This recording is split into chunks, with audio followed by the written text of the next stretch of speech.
The Bruises told a story she refused to speak aloud. When the mail-order bride stepped off that dusty stagecoach in Dry Hollow, nobody expected what would happen next. A simple touch, a shifted sleeve. And suddenly, Lucas Bennett saw the truth she'd been hiding beneath layers of lace and lies. What happened when a woman running from her past met a man willing to wait for her future? When kindness became more dangerous than cruelty? When love meant letting go? Stay with me until the end of this story. Hit that like button and comment what city you're watching from. I want to see how far this journey travels. The stagecoach rattled into Dry Hollow on a Tuesday that felt like any other Tuesday, except it wasn't. Lucas Bennett stood outside Jameson's general store, hat in hand, watching the dust cloud grow larger on the horizon. His collar felt too tight despite the autumn breeze that swept across the prairie, carrying with it the smell of dried grass and distant rain. He'd been standing there for 20 minutes, maybe longer, watching that road like it held answers to questions he hadn't yet learned to ask. "She ain't gonna be what you're expecting," old Tom Jameson called from the doorway, tobacco juice staining the corner of his mouth. "Eastern women never are." Lucas didn't respond. He'd learned long ago that Tom's observations about life were best left to drift away on the wind, unacknowledged and forgotten. The stagecoach pulled to a stop in front of the hotel, wheels creaking, horses snorting their relief. Luther Hayes, the driver, climbed down with the stiffness of a man who'd spent 3 days on hard roads, his face weathered like old leather left too long in the sun. "Got your package, Bennett?" Luther called out, and several men loitering outside the saloon laughed at the crude joke. Lucas's jaw tightened, but he walked forward, each step measured and deliberate. Through the dusty window of the stagecoach, he could see a silhouette, a woman's form, unmoving, as if she'd turned to stone somewhere between Kansas City and here. The door opened. Luther extended his hand, and after a pause that stretched too long, a gloved hand emerged from the shadows inside. Then a boot, practical, not fancy, found the step. And finally, she appeared. Margaret Harper. The photograph she'd sent had been honest, at least. Auburn hair pulled back in a style too severe for her face, eyes the color of winter sky, pale and careful. A dress that had once been fine, but now bore the wrinkles and dust of hard travel. She was neither beautiful nor plain, but somewhere in that territory where a man might look twice and decide she was worth a third look, if he had the time and inclination. She stepped down, and the world tilted. Not for Lucas, for her. Her foot caught on her skirt, or perhaps her legs had forgotten how to hold her after days of sitting, and she stumbled forward with a small gasp that sounded more like fear than surprise. Lucas moved without thinking. His hands caught her arms, steadying her, and for a moment they stood frozen in that accidental intimacy, his fingers firm against fabric that felt too thin for the cooling weather. "I've got you," he said quietly. And that's when he saw them. Her sleeve had shifted when she'd stumbled, pulled up just enough to reveal the skin of her forearm. In the harsh afternoon light, the marks were unmistakable. Bruises. Dark purple fading to yellow at the edges. Not random. Not from a simple fall or accident. Finger-shaped. 4 on one side, a thumb on the other. The kind of marks that came from a hand gripping hard, holding tight, leaving evidence of ownership. Margaret's eyes met his, and in that fraction of a second, Lucas saw everything. The flash of panic. The instinctive calculation of whether to explain or deny. The muscle memory of a woman who'd learned to make herself smaller, quieter, less. She yanked her arm back, smoothing the sleeve down with trembling fingers, her face coloring with something that might have been shame or might have been defiance. "Miss Harper," Lucas said, releasing her completely, stepping back to give her space and air. "Welcome to Dry Hollow." The men watching from the saloon had started to move closer, drawn by curiosity and the rare entertainment of a woman's arrival. Lucas could hear their footsteps, their low comments about her appearance, their speculation about whether she'd last a month in this hard country. Margaret stood very still, her carpet bag clutched in both hands like a shield, her eyes scanning the street with the wariness of someone who'd learned to catalog exits and dangers. "That's her?" Bobby Rollins called out, his voice carrying the particular cruelty of young men who'd never known consequence. "She looks like a strong wind might carry her back east." Laughter rippled through the gathering crowd. "Delicate little thing, ain't she?" another voice added. Margaret's chin lifted slightly, and Lucas saw her spine straighten beneath her travel-stained dress. Good, he thought. She had fight in her. She'd need it. Gentlemen, Lucas said, his voice carrying the kind of quiet authority that came from owning the largest ranch in 3 counties and never having to raise his voice to prove it, I believe you all have somewhere else to be. The crowd dispersed slowly, reluctantly, throwing glances over their shoulders as they returned to their various pursuits. Bobby Rollins opened his mouth to say something else, caught Lucas's eye, and thought better of it. When they were relatively alone as 2 people could be on the main street of a town that ran on gossip like a steam engine ran on coal, Lucas picked up her trunk from where Luther had dropped it. The hotel's just there, he said, nodding toward the 2-story building that served as Dry Hollow's finest accommodation, which wasn't saying much. I've arranged a room for you. Clean sheets, good lock on the door. Margaret's eyes flickered to his face, searching for something. A trap, perhaps. A hidden demand. A lock, she repeated, her voice hoarse from disuse or dust. Yes, ma'am. A lock that works from the inside. I made sure of it myself. She said nothing, but something in her posture shifted minutely. They walked the short distance to the hotel in silence, Lucas carrying her trunk, Margaret clutching her carpetbag. Martha Simmons, the hotel proprietress, stood in the doorway, her round face arranged in an expression of aggressive friendliness that Lucas knew from experience meant she was storing up details to share at the next church social. Miss Harper. Oh, you poor dear, you must be exhausted from your travels. Come in, come in. I've prepared our best room for you. Lucas, you just leave that trunk right here. My Henry will take it up. Lucas set the trunk down carefully. Mrs. Simmons, I trust Miss Harper will be comfortable here. Comfortable? Why, she'll be treated like royalty, won't you, dear? Martha reached out to take Margaret's arm, and Lucas saw it. The flinch, small but unmistakable. Margaret allowed the touch, but didn't lean into it, didn't welcome it. I'd like to rest, Margaret said quietly, if that's possible. Of course, of course. Henry, get yourself down here and I can manage the trunk, Lucas interrupted. Which room, Mrs. Simmons? Martha looked disappointed to lose the opportunity to orchestrate and observe, but she pointed to the stairs. Room 4, top of the stairs, second door on the right. Lucas lifted the trunk again and headed up, aware of Margaret following behind him, her footsteps soft on the wooden stairs. The hallway smelled of lye soap and the lavender water Martha used to freshen the linens.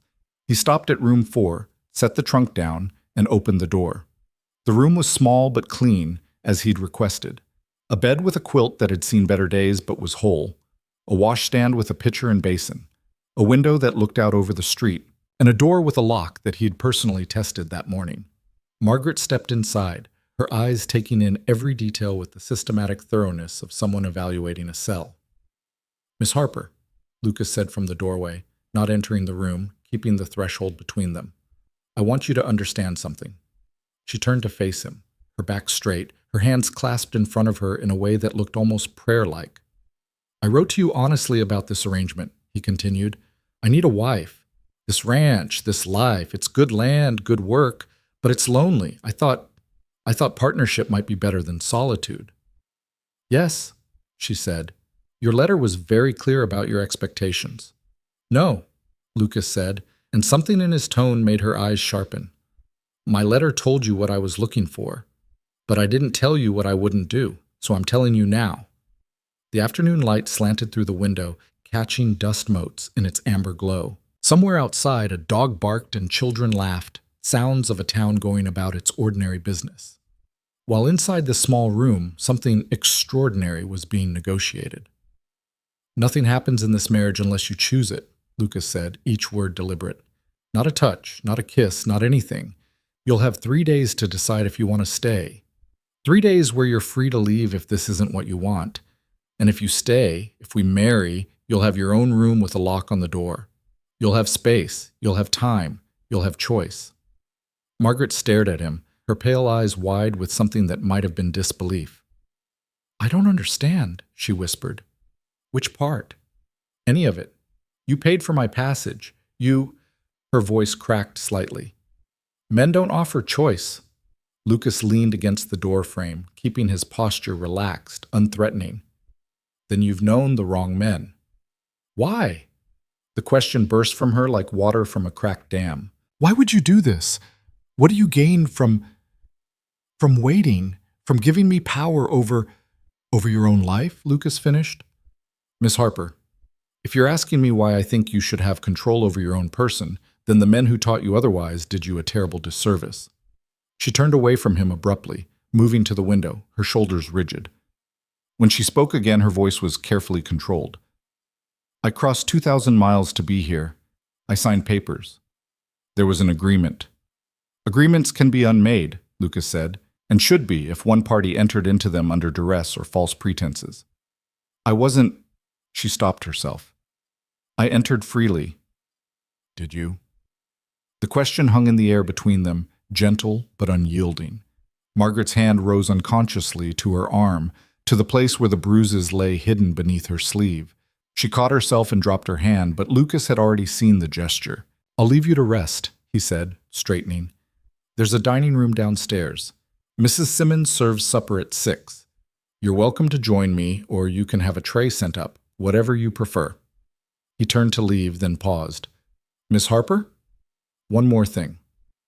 Yes? Whoever hurt you, whoever put those marks on you, they're not here. You're safe in Dry Hollow. You're safe with me. I give you my word on that. Before she could respond, he walked away, his boots heavy on the floorboards, leaving her alone with her thoughts, and 3 days to decide if a man's word could be trusted. Aset. Margaret stood at the window long after Lucas Bennett's footsteps faded down the stairs. Below, the town of Dry Hollow spread out in all its rough, unpolished glory. The main street was wide enough for wagons to turn around, lined with buildings that looked like they'd been thrown up in a hurry and had never quite gotten around to being finished proper. The saloon, the general store, a blacksmith shop with smoke rising from its chimney, a church with a steeple that leaned slightly to the left. Beyond the town, the prairie stretched to the horizon, endless and empty and beautiful in a way that made her chest ache. She'd expected many things when she'd climbed aboard that stagecoach in Philadelphia. She'd expected hardship. She'd expected work. She'd expected a man who would exercise his legal rights as a husband with all the casual brutality that such rights allowed. She had not expected kindness. Kindness was more dangerous than cruelty because kindness made you hope, and hope made you vulnerable, and vulnerability led to the kind of pain that left marks deeper than bruises. Her Uncle Victor had been kind at first, after her parents died. Kind when he'd taken her in, a grief-stricken 15-year-old with nowhere else to go. Kind when he'd explained that she would earn her keep as his housekeeper. Kind even in those early months when his eyes had started lingering too long, when his hands had found excuses to brush against her. It was only later, when she was 17 and fully trapped in his house with no money and no prospects, that the kindness had curdled into something else. Ownership, control, punishment for perceived slights or imagined defiance. The bruises on her arm were old now, 2 weeks past their making, fading from the vivid purple of fresh injury to the sickly yellow-green of healing. There were others, hidden beneath her corset and chemise. A cracked rib that still ached when she breathed too deep. Scratches that had scabbed over and would probably scar. She'd left in the darkness before dawn, taking only what she could carry, leaving behind a note that said simply, I am leaving. Do not follow me. As if Victor Hale had ever respected her written words any more than her spoken ones. The mail-order bride advertisement had been in a newspaper she'd found abandoned on a bench at the train station in Philadelphia. She'd read it 3 times, memorizing every word. Rancher in Wyoming Territory seeks wife, must be of good character and willing to work. Honest correspondence appreciated. Practical partnership offered. Honest correspondence. As if honesty were a commodity she could afford to trade in. She'd written back with careful lies. Said she was alone in the world. True. Said she was willing to work hard. True. Said she was seeking a fresh start. Desperately true. But she'd said nothing about the bruises. Nothing about the fear that woke her in the night with her heart hammering. Nothing about the way she'd learned to make herself invisible. To move through rooms like a ghost. To read the warning signs in a man's posture before the violence arrived. And now here she was, in a hotel room in a town called Dry Hollow. with 3 days to decide if Lucas Bennett's words meant anything at all. Nothing happens unless you choose it. The words sounded too good to be true. In Margaret's experience, things that sounded too good to be true were exactly that, lies wrapped in prettier packaging. A knock on the door made her jump, her heart racing. "Miss Harper?" Martha Simmons' voice, cheerful and intrusive. "I've brought up some water for washing, dear. May I come in?" Margaret crossed the room and opened the door a crack. Martha stood there with a pitcher of steaming water, her eyes bright with curiosity. "Thank you," Margaret said, taking the pitcher. "I appreciate it." "Now, you just let me know if you need anything at all," Martha said, trying to peer past Margaret into the room. "Lucas Bennett is a good man, even if he is a bit peculiar about some things. Lives out on that ranch all alone, hardly comes to town except for supplies. All that land and no one to share it with. Such a waste, I always said. But he's respectable, I'll give him that. Never touches drink, never causes trouble.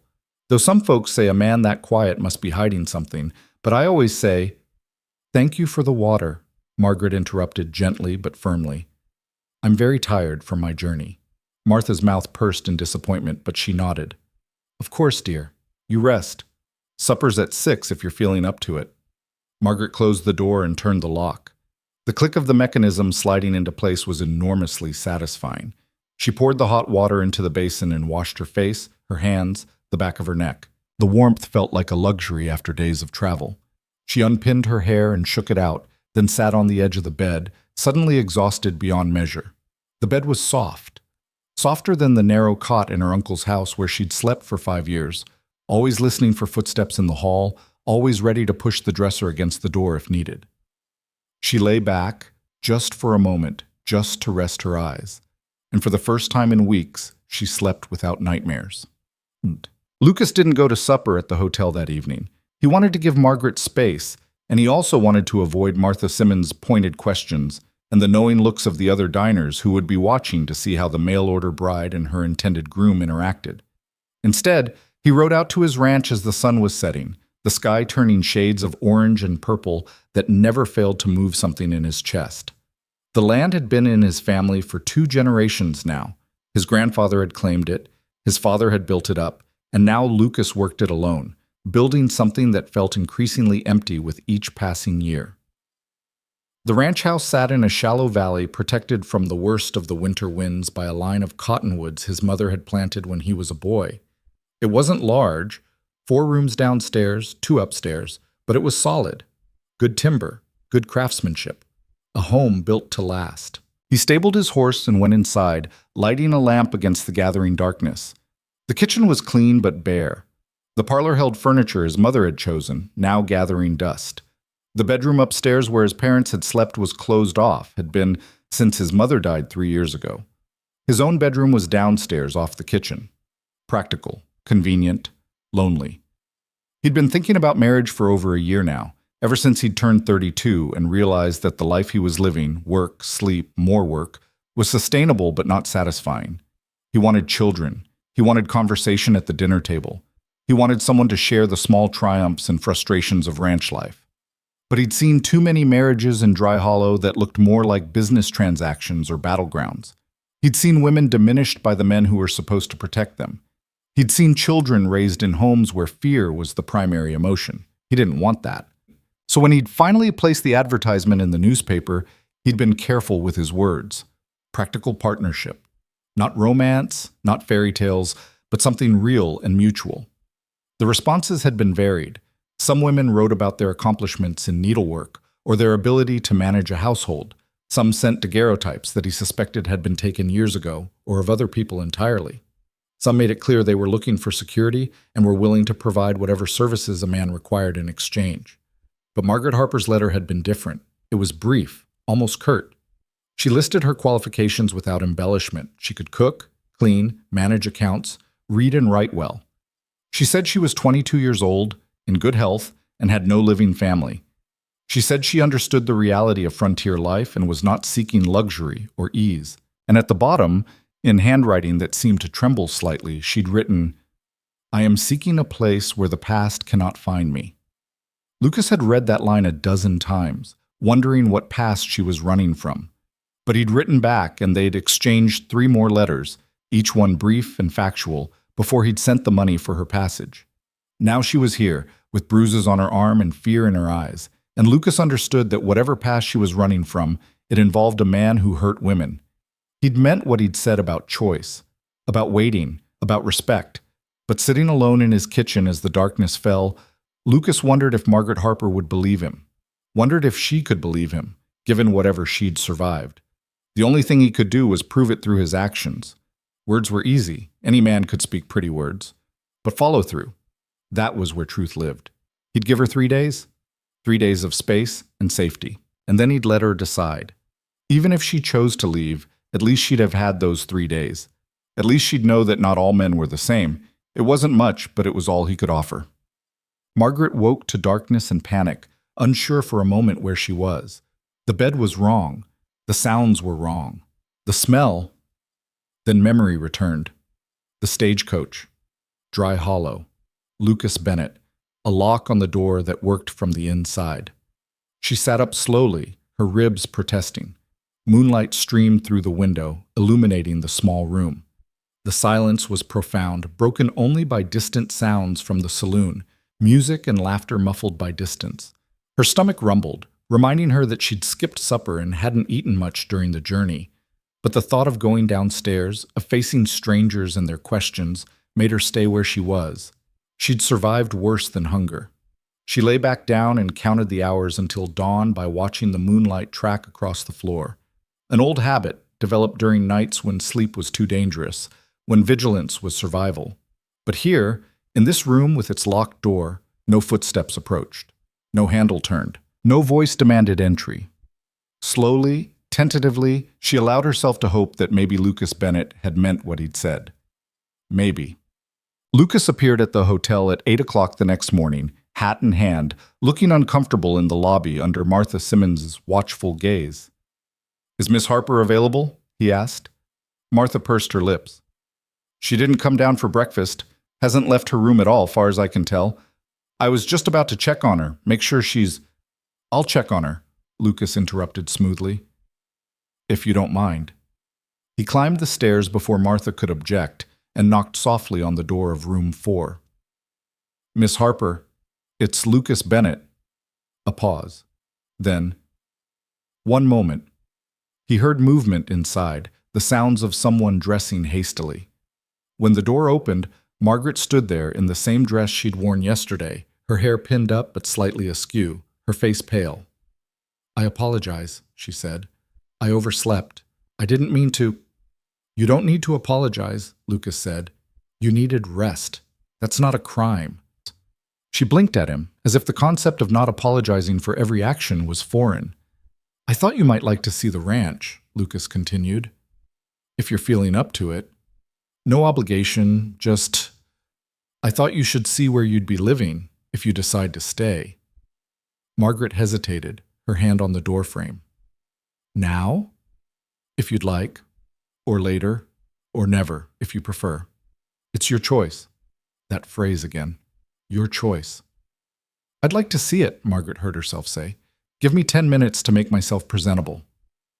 "You look fine as you are," Lucas said, then seemed to hear how that sounded. "I mean, you don't need to fuss on my account. It's a working ranch. Dust and cattle don't much care about fashion." The corner of Margaret's mouth twitched in what might have been the beginning of a smile. "Nevertheless, 10 minutes." He nodded and stepped back. "I'll wait downstairs. No rush." Margaret closed the door and leaned against it, her heart beating fast. This was foolish.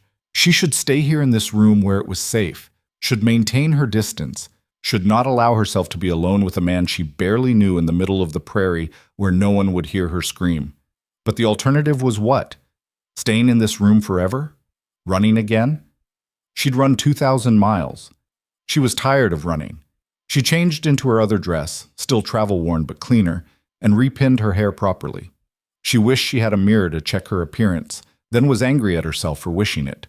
What did it matter how she looked? But it did matter somehow. Not for Lucas, but for herself. She wanted to feel like a person again, not a ghost. When she came downstairs, Lucas was standing by the front door, pointedly ignoring Martha's attempts at conversation. He turned when he heard Margaret's footsteps, and something in his expression, relief, perhaps, that she'd actually come down, made her feel slightly less terrified. "Ready?" he asked. "Yes."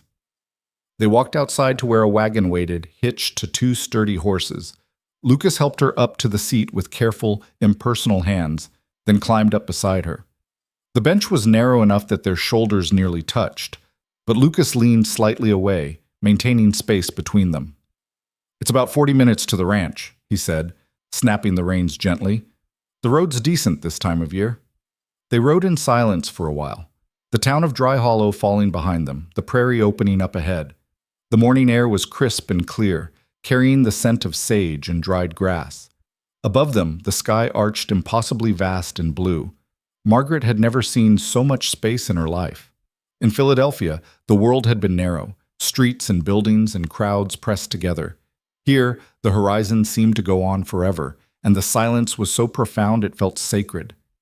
"It's beautiful," she whispered, not meaning to speak aloud. Lucas glanced at her, and she saw something soften in his expression. "It is. Gets lonely sometimes, but it's honest country. What you see is what you get. No pretense. Unlike people." "Unlike some people," he agreed. They rode on. Margaret found herself watching Lucas's hands on the reins, strong hands, calloused from work, but gentle with the horses. Competent.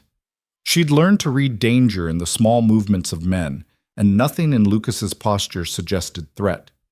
He was exactly as he appeared, a quiet man who worked hard and kept his word, unless he was very, very good at deception. "Tell me about the ranch," Margaret said, trying to push past her suspicion. "How long have you lived there?" "All my life," Lucas said.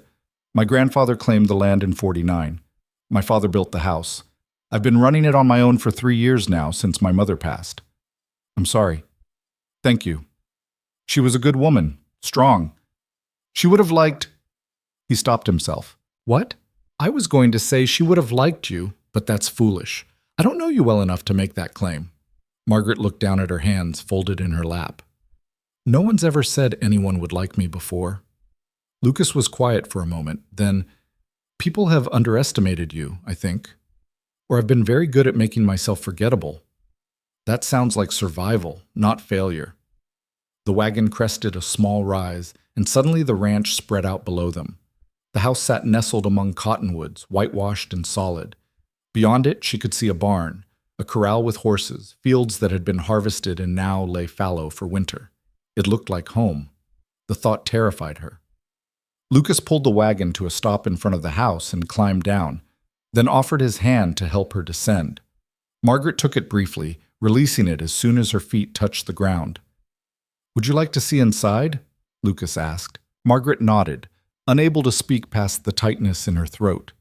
The house was simple but well-maintained, clean wooden floors, furniture that looked handmade and sturdy, a kitchen with a cast-iron stove and shelves stocked with preserves and dry goods, a parlor with a fireplace and windows that let in generous light.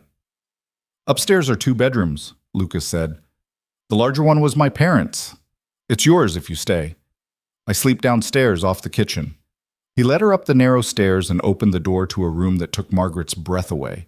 It wasn't large, but it had a window seat that looked out over the prairie, a bed with a quilt in shades of blue and white, a wardrobe and a dresser, and most importantly, a lock, Margaret said, touching the mechanism on the door. "Installed it myself yesterday," Lucas said, "like I promised." She turned to look at him, this man who had brought her to his home and offered her the one thing she'd never had, sovereignty over her own space. Why? The question came out raw. "Why are you doing this?" Lucas leaned against the doorframe, his expression serious.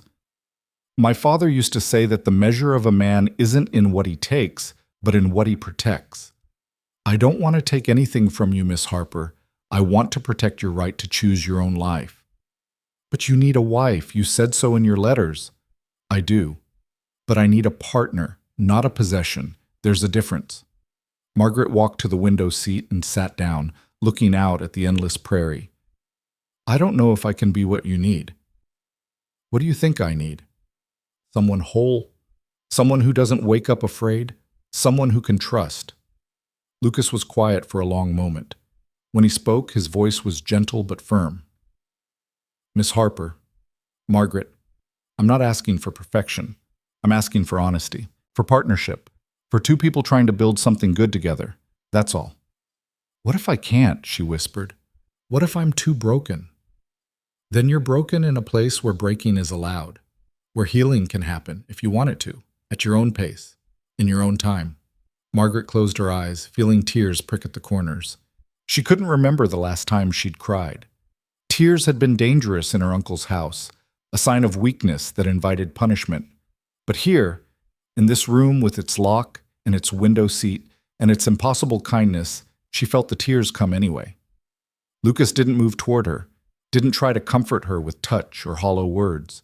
He simply stood in the doorway and waited, giving her space to feel what she needed to feel. When she finally opened her eyes, he was still there, patient, present, not demanding anything. Thank you, she said quietly. For what? For waiting. And in that moment, Margaret Harper began to believe that maybe, just maybe, she had found a place where the past couldn't follow, where she could build something new, where she could choose her own future. The 3 days passed like water through fingers, too fast and too slow at the same time. Margaret spent the first day mostly in her room at the hotel, venturing out only for meals that she ate quickly and quietly while the town watched with poorly concealed curiosity. Lucas appeared each morning at 9 o'clock, asked if she needed anything, and left when she said no.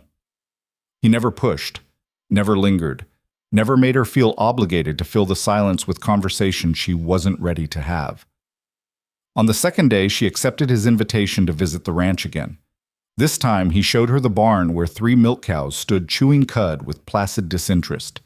He showed her the chicken coop where 24 hens scratched and pecked at the dirt. He showed her the vegetable garden, now mostly harvested for winter but still holding a few stubborn turnips and carrots. It's not fancy, Lucas said, walking beside her along the fence line where cattle grazed in the distance. But it's productive. The land provides, if you're willing to work it. Margaret watched a hawk circle overhead, riding thermals she couldn't see. Do you do all this yourself? Most of it. I hire hands during roundup and branding, but day to day it's just me. He paused. It would be easier with help, but only if that help wanted to be here. There it was again. That emphasis on wanting, on choosing. What would you expect of a wife? Margaret asked, keeping her eyes on the horizon rather than his face. Specifically. Lucas took his time answering, as if weighing each word. Cooking, though I can manage simple meals myself if needed, help with the garden and preserving food for winter, mending clothes, managing the household accounts, if you're inclined. You mentioned in your letter that you could do figures. I can. My father taught me before he died. Then that would be helpful. Beyond that, he stopped walking and turned to face her. I'd expect honesty. If something's wrong, I'd want you to tell me. If you need something, I'd want to know. I'm not a mind reader, and I don't believe in playing guessing games with a person's well-being.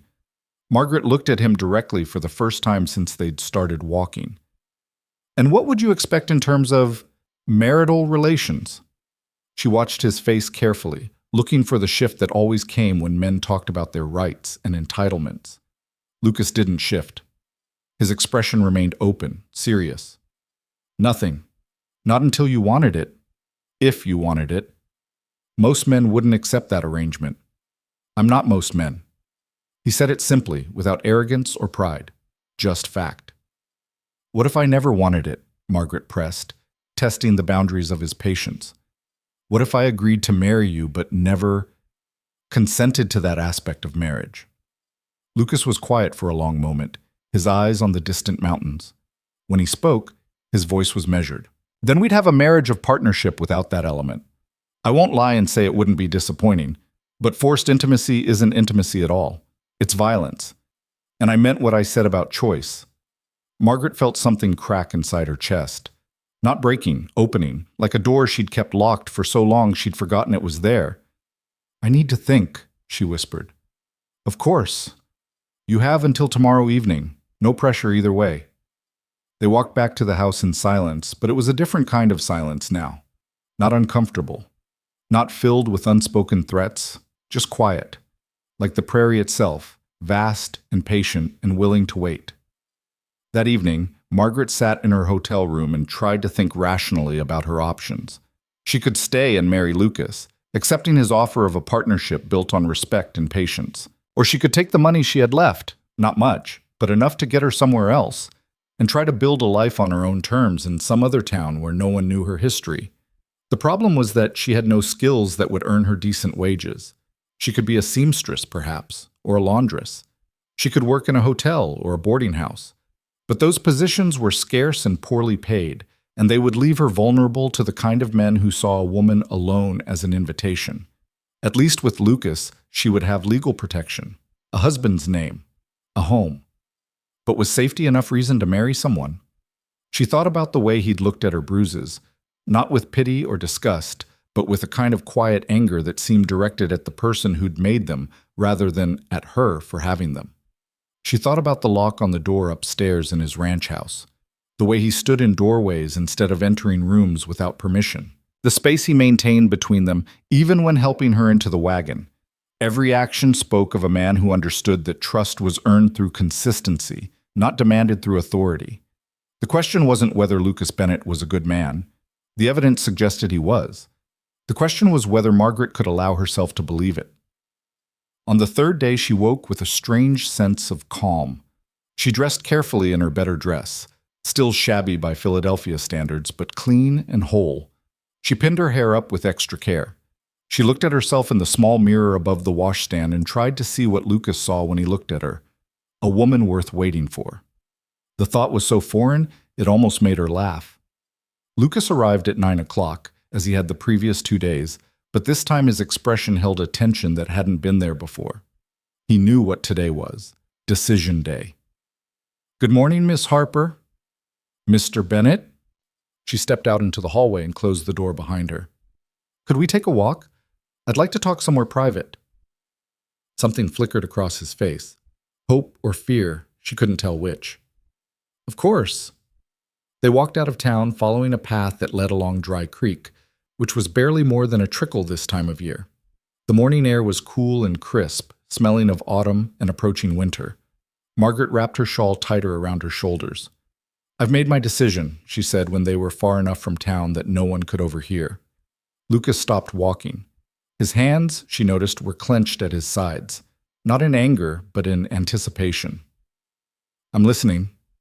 Margaret took a breath and spoke the words that would change everything. "I'll marry you. But I have conditions." "Name them." "I want the bedroom with the lock, as promised. I want time. I don't know how much time, but I need you to be patient with me while I learn to trust this arrangement. And I want honesty. If you're angry with me, I want you to say so with words, not silence or violence. Can you agree to those terms?" "Yes," Lucas said without hesitation. "All of them. And I have a condition of my own." Margaret's stomach tightened.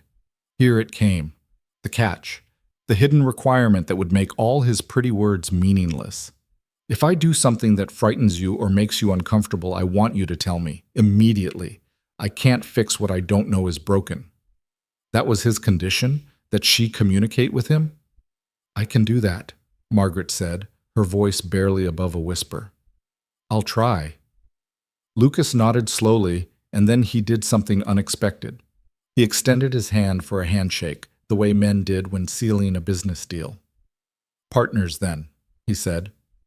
Margaret looked at his hand, work-roughened, strong, offered without demands or expectations beyond a simple agreement between equals. She placed her hand in his. "Partners," she agreed. His grip was firm, but not crushing. He shook her hand once, twice, then released it and stepped back, giving her space again. "The Reverend can marry us this afternoon, if you're willing, or we can wait longer if you need more time." "This afternoon is fine." Margaret surprised herself with how steady her voice sounded. "The waiting is worse than the doing, I think." "Then I'll make the arrangements." "Do you want a witness?" Mrs. Simmons would probably enjoy that role, though she'd tell the whole town about it by sunset. Margaret managed a small smile. "I don't care who knows. It's not a secret." "No." Lucas agreed. It's not. They walked back to town together, and for the first time since she'd stepped off that stagecoach, Margaret felt something that might have been anticipation instead of dread. The wedding took place at 4 o'clock that afternoon in the small church with the crooked steeple. Reverend Thompson presided, his face arranged in an expression of professional solemnity. Martha Simmons served as witness, along with Tom Jameson from the general store, both of them practically vibrating with excitement at being part of the town's most interesting event in months. Margaret wore her best dress, which wasn't much, and Lucas had changed into a clean shirt and jacket that looked like they'd been pressed for the occasion. He stood beside her at the altar, close enough to be proper, but far enough that they weren't touching. The Reverend droned through the traditional vows, and Margaret listened to herself promise things she wasn't sure she could deliver. To love, to honor, to obey. That last word stuck in her throat, but Lucas must have seen her hesitation because he leaned slightly toward the Reverend and said quietly, "We'll skip the obey part if you don't mind." Reverend Thompson blinked in surprise. "It's traditional. We'll skip it," Lucas repeated, his tone pleasant but unyielding. The Reverend looked flustered but continued with the ceremony, omitting the word that had made so many women into property. When it came time for Lucas to make his vows, he spoke clearly, looking directly at Margaret.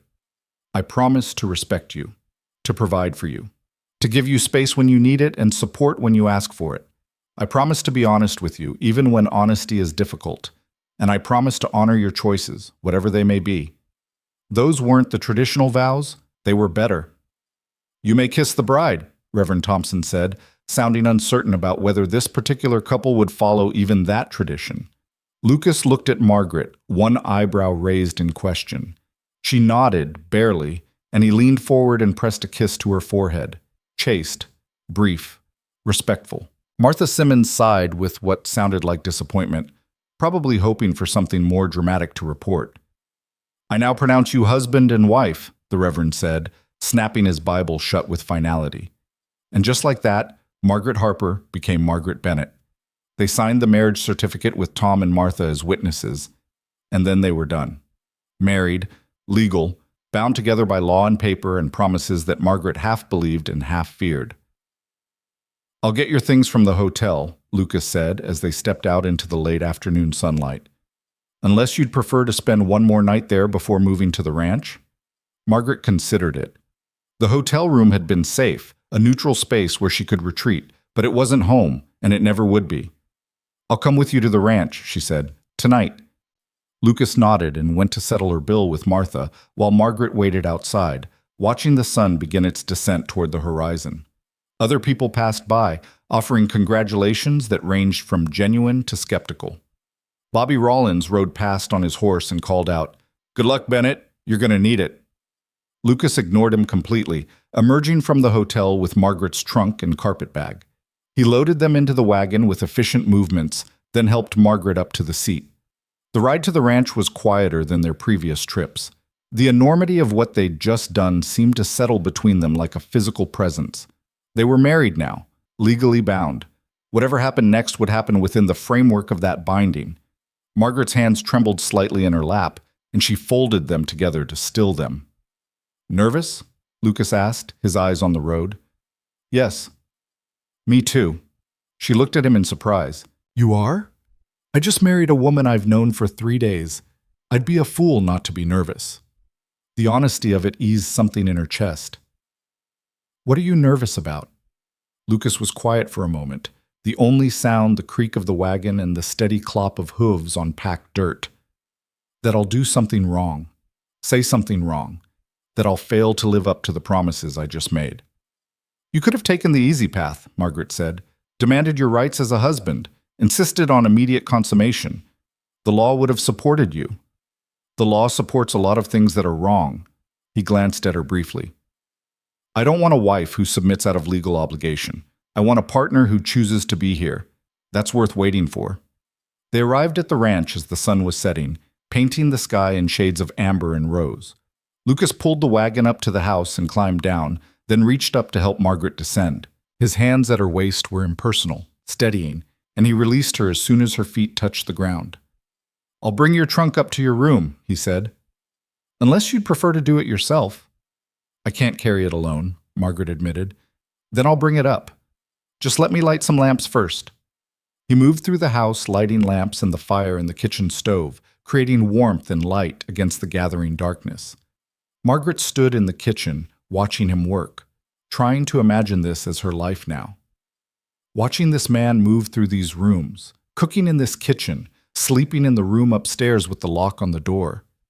It felt surreal, like she was watching someone else's life unfold.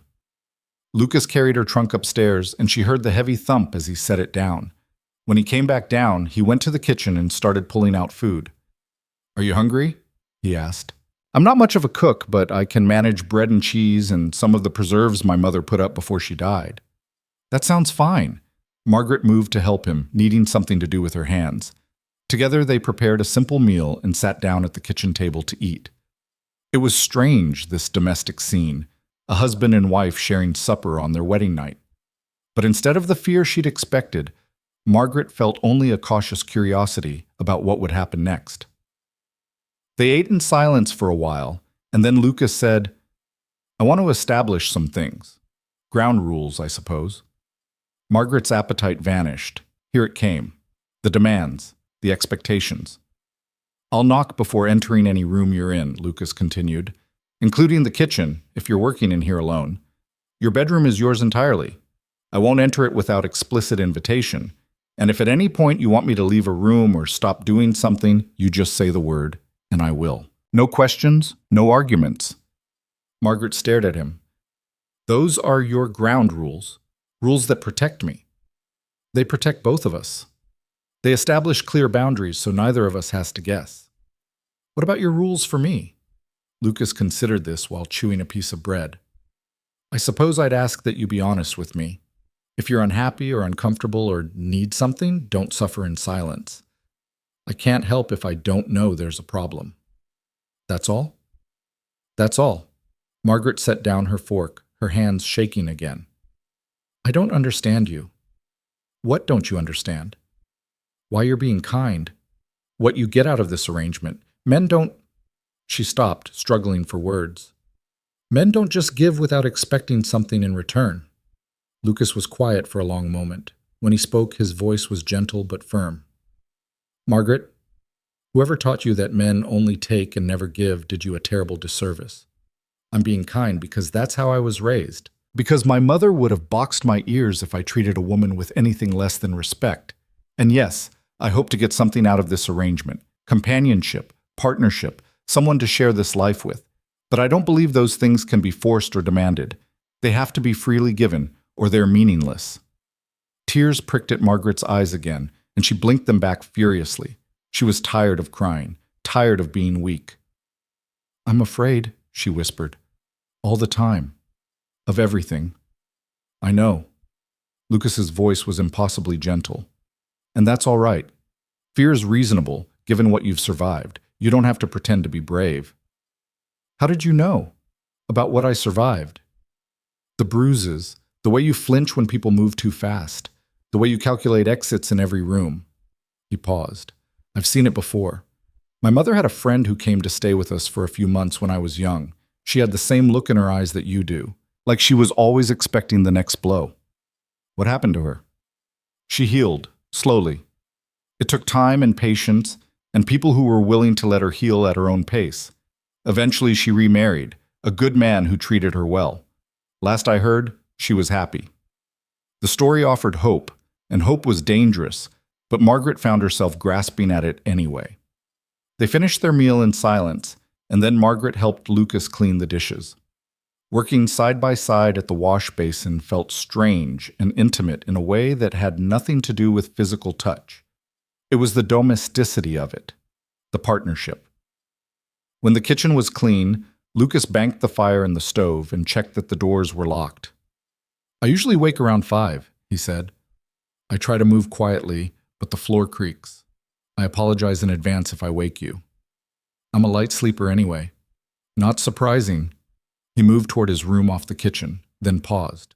"Margaret, thank you for taking a chance on this. On me. I know it wasn't easy." "Thank you for making it possible," she replied.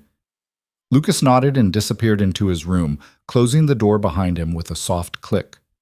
Margaret stood alone in the kitchen for a moment, then climbed the stairs to her bedroom.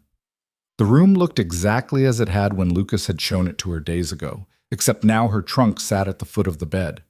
She changed into her nightgown and unpinned her hair, then sat on the edge of the bed and stared at the door with its lock. She could hear Lucas moving around downstairs, the creak of floorboards, the sound of water being poured. Normal sounds. Domestic sounds. Not threatening. She turned the lock and heard it click into place. Then she climbed into bed, her bed, in her room, with a lock she controlled, and for the first time in 5 years she slept the whole night through without waking once. The next morning, Margaret woke to pale dawn light and the sound of movement downstairs.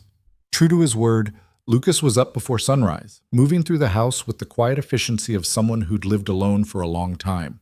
She dressed quickly and came downstairs to find him at the kitchen table with a cup of coffee, reading a week-old newspaper by lamplight. He looked up when she entered and stood immediately. "Good morning. I didn't expect you up this early." "I wanted to make breakfast," Margaret said. "If that's all right." "You don't have to." "I know, but I'd like to. It's part of our agreement, and I want to contribute." Lucas nodded and sat back down, watching as Margaret explored the kitchen, familiarizing herself with where things were kept. She found eggs and bacon and flour for biscuits. The work was familiar, comforting even. Her hands knew what to do, even if her mind was still adjusting to this new reality.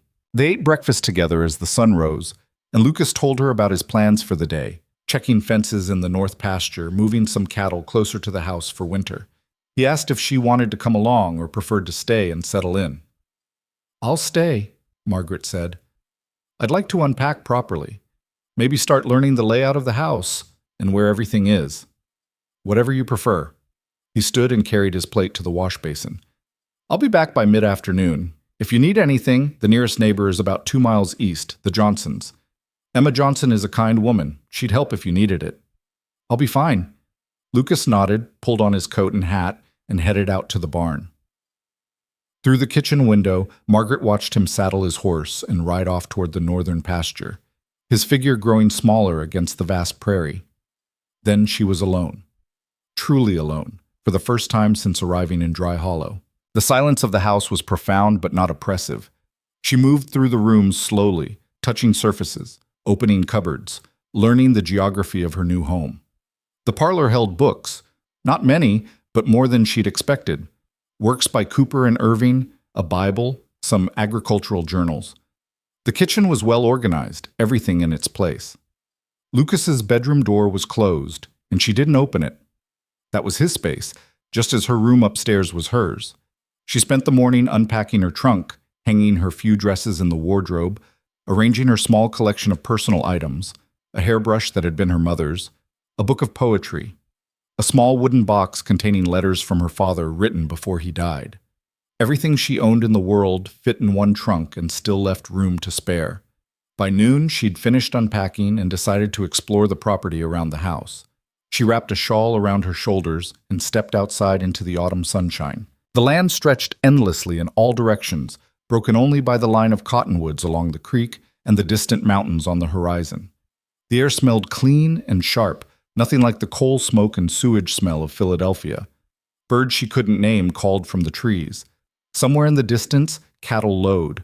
Margaret walked down to the creek and sat on a flat rock near the water's edge. The creek was shallow here, maybe 6 inches deep, running clear over smooth stones. She could see small fish darting through the water, chasing insects. For the first time in months, maybe years, she felt her shoulders begin to relax. The constant tension she'd carried since her uncle's first unwanted touch began to ease just a little. She was safe here. Lucas had given her that gift, whether he knew it or not. The gift of safety, of space, of choice. She stayed by the creek for over an hour, just sitting and breathing and letting the prairie wind blow through her hair. When she finally stood to head back to the house, she felt lighter somehow. Not healed. Healing would take far longer than a single afternoon by a creek. But beginning. Starting. That was enough for now. Lucas returned in the middle of the afternoon as promised, riding up to the barn with the easy posture of someone comfortable in the saddle. Margaret was in the kitchen kneading bread dough when she heard him come in through the back door. "Margaret," he called out, I'm back. Just gonna wash up." She heard water splashing in the washroom off the kitchen, and then Lucas appeared in the doorway, his hair damp, his face clean of trail dust. "How was your morning?" he asked. "Peaceful. I unpacked and explored a bit. It's beautiful here." "It is." He leaned against the doorframe, careful not to enter fully. "I was thinking we should go to town tomorrow. Get you some things you might need, fabric for new dresses maybe, supplies. Whatever would make you more comfortable." Margaret looked down at the bread dough beneath her hands. "New dresses would be expensive." "That's not necessary. I have what I need." "Margaret." She looked up at his tone. "You're my wife now. What's mine is yours. That includes money for things you need and want. Besides, winter's coming. You'll need warmer clothes than what you brought from Philadelphia." He was right, though it grated against her pride to accept charity even from her own husband. But this was part of the agreement, wasn't it? He provided. She managed the household. That was the arrangement. "All right," she said quietly. "Thank you." They spent the rest of the afternoon in companionable near silence. Margaret finished the bread and put it in to bake. Lucas worked on repairing a broken harness at the kitchen table. The domesticity of it was still strange, but less frightening than it had been. When evening came and they ate supper together, Margaret found herself asking questions about the ranch, about the cattle, about how things worked. Lucas answered patiently, explaining things without condescension, treating her questions as legitimate rather than foolish. "Would you teach me to ride?" Margaret asked suddenly, surprising herself. Lucas looked up from his plate. "You don't know how?" "No, I never had reason to learn in Philadelphia." "Then yes, I'll teach you. We'll start this weekend when I have more time. It's a useful skill to have out here." Another gift, another piece of autonomy offered freely. The days began to settle into a rhythm. Margaret woke early and made breakfast. Lucas worked the ranch, checking cattle and fences, repairing equipment, preparing for winter. Margaret managed the house, learning where everything was, establishing her own routines. They ate meals together. They talked, carefully at first, then more naturally as the days passed. They existed in the same space without collision. True to his word, Lucas knocked before entering rooms. He maintained physical distance. He never pushed, never demanded, never assumed.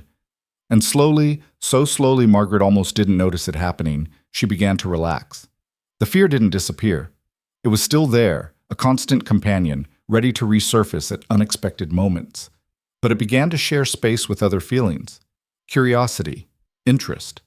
The smallest beginning of something that might eventually become trust. 3 weeks after their wedding, Lucas taught her to ride on a gentle mare named Patience. Margaret sat stiffly in the saddle at first, afraid of falling, afraid of losing control. But Lucas walked beside her, one hand on the reins, his voice calm and encouraging. "You're doing fine. Just move with her. Let your body follow her rhythm." Gradually, Margaret felt herself begin to understand the movement, to anticipate it. By the end of the first lesson, she was guiding Patience in a wide circle around the corral, while Lucas watched from the fence. "You're a natural," he called out, and the pride in his voice made something warm bloom in her chest. A month passed, then another. Winter crept closer, bringing frost in the mornings and earlier sunsets. Margaret made preserves and knitted socks. Lucas prepared the barn for winter and moved the cattle to protected pastures. They worked together in an easy partnership that felt nothing like the marriage Margaret had feared, and everything like the one Lucas had promised. One evening in late November, Lucas brought out an old guitar from somewhere in his room and played quietly in the parlor while Margaret mended clothes. His playing was competent but unpracticed, like something he'd once known well but had neglected. "My mother used to play," he said when he noticed Margaret watching. "She tried to teach me, but I never had her gift for it." "It sounds nice," Margaret said honestly. "Peaceful." He played a few more songs, and Margaret found herself humming along to one she recognized from her childhood. Lucas looked up in surprise, then smiled and kept playing. When the song ended, he set the guitar aside and said, "There's a harvest dance next week in town. I usually don't go, but I thought, if you wanted to, we could. Or not. Whatever you prefer." A dance, public, social, The thought made Margaret's stomach clench with anxiety. But she'd been hiding on the ranch for weeks now, avoiding town except for necessary trips. Maybe it was time to stop hiding. "I'd like to go," she heard herself say. Lucas's face brightened. "Yeah?" "Yes. But I should warn you, I'm not much of a dancer." "Neither am I. We'll stumble through it together." The night of the harvest dance, Margaret dressed in her best dress, still shabby despite her best efforts, and pinned her hair up carefully. When she came downstairs, Lucas was waiting in a clean shirt and jacket, his hair combed back, looking uncomfortable and formal. "You look nice," he said when he saw her. "So do you." They rode to town in the wagon as twilight fell, the November air crisp and cold. The dance was being held in the largest barn in Dry Hollow, decorated with late autumn flowers and lit by dozens of lanterns. Music spilled out into the night, fiddle and guitar, and someone pounding enthusiastically on a piano that was slightly out of tune. Margaret's hands trembled as Lucas helped her down from the wagon. So many people, so many eyes. "We don't have to stay long," Lucas said quietly, offering his arm. "Just say the word, and we'll leave." She took his arm, drawing strength from his steady presence, and they walked into the barn together. The crowd noticed them immediately, the Bennett ranch owner and his mail-order bride making their first public appearance as a married couple. Conversations paused. Heads turned. Margaret forced herself to keep walking, to keep her chin up. Martha Simmons descended on them like a ship in full sail. "Lucas! Margaret! Oh, how wonderful to see you both. Margaret, dear, you simply must tell me how you're settling in. Everyone's been so curious."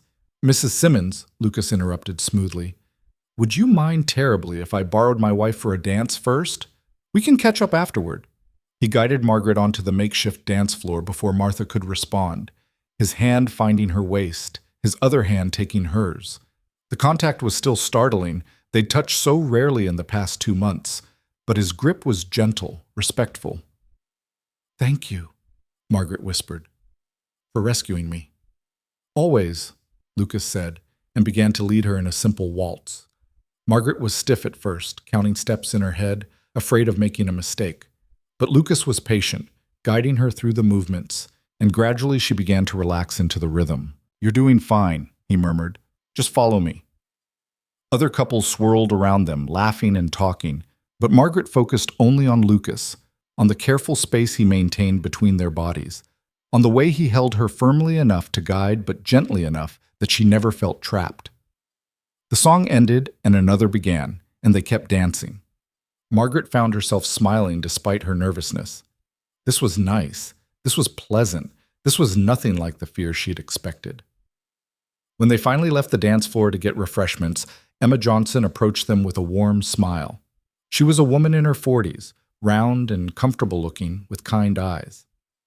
"Mrs. Bennett, it's so lovely to finally meet you properly. I'm Emma Johnson. We're your neighbors to the east. Lucas said you might be settling in nicely." "I am," Margaret said, surprised to find it was true. "Thank you. If you ever need anything, company, help with preserving, just someone to talk to, you're always welcome. Ranch life can be isolating, especially for women used to city life." The offer was genuine, and Margaret felt a surge of gratitude for this stranger's kindness. "I appreciate that. Truly." They talked for a few more minutes before Emma was pulled away by her husband. Lucas stayed beside Margaret the whole time, a steady presence, occasionally touching her elbow to guide her away from overly curious gossips or to steer her toward more pleasant company. By the time they left the dance 2 hours later, Margaret was exhausted, but in a good way. Satisfied, almost. Like she'd passed some test she hadn't known she was taking. On the ride home, Lucas said, "You did well tonight. I was terrified the entire time. I know, but you stayed. You talked to people. You danced." He glanced at her. That took courage. Margaret looked out at the dark prairie, at the stars that seemed impossibly bright and close in the clear night air. "I'm tired of being afraid all the time. Fear's not something you can just decide to stop feeling, but you can decide what you do despite the fear. Tonight, you danced. That's progress." When they reached the ranch, Lucas helped her down from the wagon, and they walked to the house together. At the base of the stairs, Lucas paused. "Margaret, I just want you to know, tonight, dancing with you, talking with you, it was one of the best evenings I've had in a long time." Something in his voice made Margaret look up at him. In the lamplight, his expression was open, honest, vulnerable in a way she'd never seen before. "For me too," she admitted quietly. They stood there for a moment, neither moving, and Margaret realized with a start that she wanted him to kiss her. Not because it was expected, not because it was owed, but because she wanted to close the distance between them, to thank him for his patience, to acknowledge that something was changing between them. But before she could find the courage to act on the impulse, Lucas stepped back, giving her space as always. "Good night, Margaret." "Good night, Lucas." She climbed the stairs to her room, her heart beating fast. Inside, she locked the door out of habit more than fear, then sat on her bed and touched her lips, wondering what it would have felt like if she'd been brave enough to reach for what she wanted. Maybe someday she would be. Maybe someday soon. Winter arrived in earnest the first week of December, sweeping down from the mountains with a fury that startled Margaret, even though Lucas had warned her it was coming. The temperature dropped 20 degrees in a single night, and she woke to find frost patterns on her bedroom window that looked like delicate lace. Downstairs, Lucas had already stoked the fire in the kitchen stove to blazing, and the warmth hit her like a wall when she descended the stairs. He looked up from his coffee, his expression concerned. "Storm's coming," he said without preamble. "A bad one, according to the signs. I need to bring the cattle closer to the barn and make sure we have everything we need. We might be snowed in for a few days." Margaret moved to the window and looked out at the sky. It was a strange color, pale gray with an ominous yellow tinge at the horizon. The wind had picked up, making the cottonwoods bend and sway. "What do you need me to do?" she asked. Lucas looked surprised, as if he'd expected her to retreat to safety rather than offer help. "If you're willing, we need to bring in extra firewood. Stack it on the porch where it'll stay dry, and fill every container we have with water from the pump in case the well freezes." They worked together through the morning, Margaret hauling armload after armload of split wood from the woodshed, while Lucas rode out to move the cattle. The wind grew stronger with each passing hour, and by noon the first snowflakes were falling, small and hard, more like pellets of ice than the soft flakes Margaret remembered from Philadelphia winters. She'd just finished stacking the last of the wood when she heard the thunder of hooves and looked up to see Lucas riding hard toward the barn, his horse lathered and breathing hard. He dismounted in a fluid motion and began stripping off the saddle with urgent efficiency. "Get inside," he called to Margaret over the rising wind. "Storm's going to hit within the hour." Margaret hurried into the house and immediately began preparing. She filled the bathtub with water, filled every pot and bucket, checked that they had enough food for several days. Through the window, she could see Lucas moving between the barn and the various outbuildings, securing doors and shutters, his movements quick and practiced. The snow began to fall in earnest, thick and fast, reducing visibility to mere yards. Margaret watched anxiously from the window, her breath fogging the glass, waiting for Lucas to come inside where it was safe. But he didn't come. Minutes passed, then an hour. The storm intensified, the wind howling around the house with a sound like a living thing in pain. Snow piled against the windows in drifts that grew taller by the minute. And still Lucas didn't appear. Margaret's heart began to hammer in her chest. Something was wrong. He should have been back by now. He should be inside, safe, not out there in that killing cold. She paced the kitchen, wringing her hands, fighting the urge to go out looking for him, but she'd freeze to death within minutes in this storm, and then they'd both be lost. All she could do was wait and watch and pray to anything that might be listening that he would come back. 2 hours passed.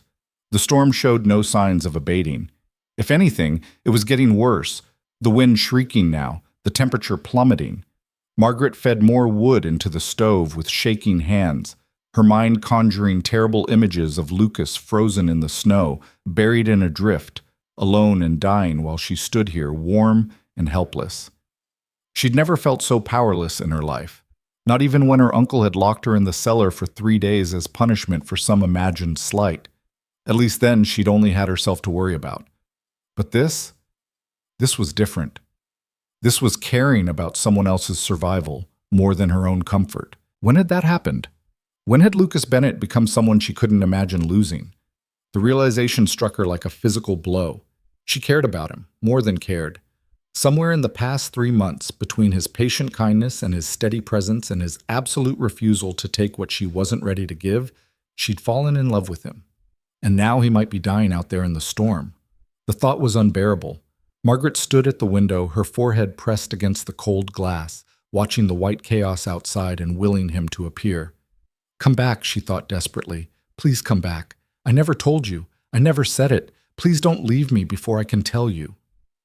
Just when she was about to give up hope, about to do the foolish thing and go out searching despite the certainty of death, she saw movement near the barn. A dark shape struggling through the snow, bent against the wind, moving with agonizing slowness toward the house. Lucas. Margaret ran to the door and flung it open, heedless of the blast of freezing air and snow that hit her. Lucas stumbled up the porch steps and through the door, and Margaret slammed it shut behind him, throwing the bolt with trembling fingers. He collapsed against the wall, his clothes crusted with ice, his face pale and drawn with cold. His hands, when Margaret reached for them, were like blocks of ice, even through his gloves. "My God," she breathed. "You're frozen. Come here. Come to the fire." She pulled him toward the kitchen stove, her fear transforming into action. She'd never undressed a man before, but she didn't hesitate now, pulling off his ice-covered coat and gloves, working at the buttons of his shirt with fingers that shook from something other than cold. "Cattle," Lucas stammered through chattering teeth. "Had to make sure they were safe. One of the heifers got stuck in a drift. Had to dig her out." "You could have died," Margaret said, and her voice came out sharp with the terror she'd been holding back for hours. "You could have frozen to death out there. Had to save her. What about saving yourself?" The words burst from her before she could stop them, raw and furious and afraid. "What about coming back to me?" Lucas looked at her, his blue eyes startling in his pale face, and something shifted in his expression. Understanding, recognition. Margaret realized what she'd just said, what she'd just revealed, but she didn't take it back. She couldn't. Not when he'd nearly died. Not when she'd spent 2 hours thinking she might never see him again. She got his shirt off and saw that his undershirt was soaked through with melted snow. That came off too, and she tried not to look at his bare chest, at the lean muscle and scattered scars, focusing instead on getting him warm. "Sit," she commanded, pushing him into a chair near the stove. She grabbed blankets from the chest in the parlor and wrapped them around his shoulders, then knelt at his feet and began unlacing his boots. They were frozen solid, and she had to work at them with near-violent determination before they finally came free. His feet were pale, almost blue at the toes, frostbite maybe. Margaret's heart clenched with fresh fear, but she forced herself to stay calm. She'd read about this. Gradual warming, not too fast or the tissue would die. She filled a basin with lukewarm water and gently guided his feet into it, watching his face as he hissed at the painful return of sensation. "Too hot?" she asked. "No, hurts, but it's supposed to, I think." Margaret nodded and sat back on her heels, still holding his feet in the water, watching the color slowly return to them. The storm raged outside, but in here, in this kitchen lit by lamp and fire, they were safe. "I was terrified," Margaret said quietly. "When you didn't come back, I thought—" Her voice broke. "I thought I'd lost you." Lucas reached down and touched her face with fingers that were still too cold but warming. "I'm sorry. I should have come back sooner. I just couldn't leave that heifer to die." "I know. That's who you are. That's—" She stopped, the words catching in her throat. "That's what?" Lucas prompted gently. Margaret looked up at him, this man who had given her safety and space and time, who had asked for nothing and offered everything, who had just risked his life for a cow and come back half frozen to the wife who loved him. The truth came out in a whisper, terrifying and liberating all at once. "That's why I love you." The words hung in the air between them, huge and irrevocable. Lucas's hand stilled against her cheek, his eyes wide with something that looked like wonder. "Say that again," he said, his voice rough. "I love you." Louder this time, more certain. "I didn't mean to. I didn't plan to. But somewhere between the first day and now, I fell in love with you. And when you didn't come back from the storm, I realized that if you died without knowing, I would never forgive myself." Lucas stood abruptly, blankets falling to the floor, and pulled Margaret to her feet. His hands framed her face, still cold but warming, and he looked at her with an intensity that stole her breath. "I have loved you since the day you stepped off that stagecoach," he said. "Since the moment you flinched from my touch, but took it anyway because you were brave enough to try. I have loved you through every careful conversation, and every night I lay awake knowing you were upstairs but might as well have been 1,000 miles away. I have loved you and waited for you and hoped that maybe someday you might feel even a fraction of what I feel for you." Tears streamed down Margaret's face, hot and healing. "Why didn't you tell me?" "Because you needed time. Because love shouldn't be a burden or an expectation. Because I wanted you to come to me freely, not because you felt obligated by my feelings." Margaret reached up and covered his hands with hers. "I'm coming to you now, freely, if you'll have me. If I'll—" Lucas laughed, a sound of pure joy and disbelief. "Margaret, there is nothing in this world I want more than you, than this, than us choosing each other." He leaned down slowly, giving her every chance to pull away, to change her mind. But Margaret didn't pull away.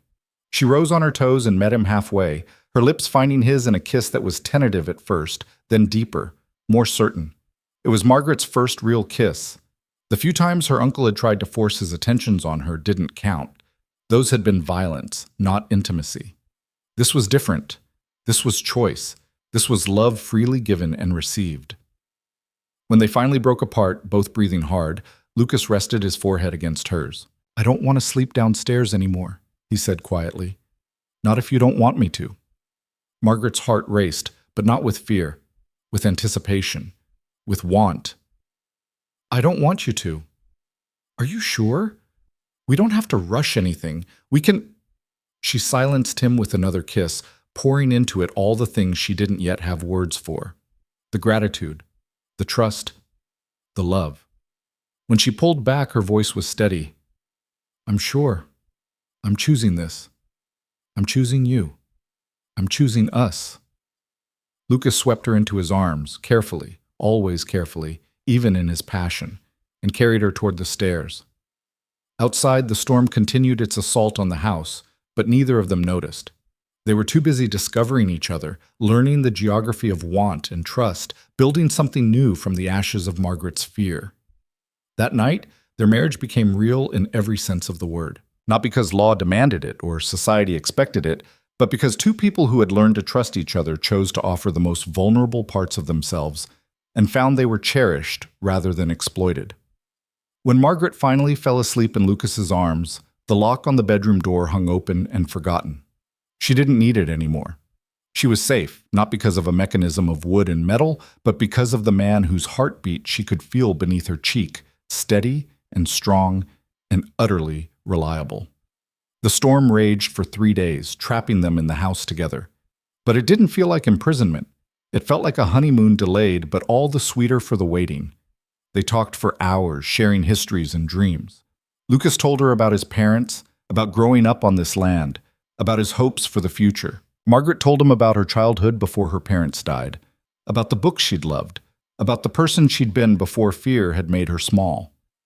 She told him about her uncle, too. Not all of it. Some wounds were still too raw to expose fully, but enough that Lucas understood the depth of what she'd survived. "I'd like to kill him," Lucas said flatly, holding her close as they lay in bed on the second day of the storm. "For what he did to you." "He's not worth it," Margaret said, "and I don't want to give him any more of my life than he's already taken. I just want to move forward, to build something good enough that the past becomes smaller and smaller in comparison." Lucas kissed her forehead. "Then that's what we'll do. Together."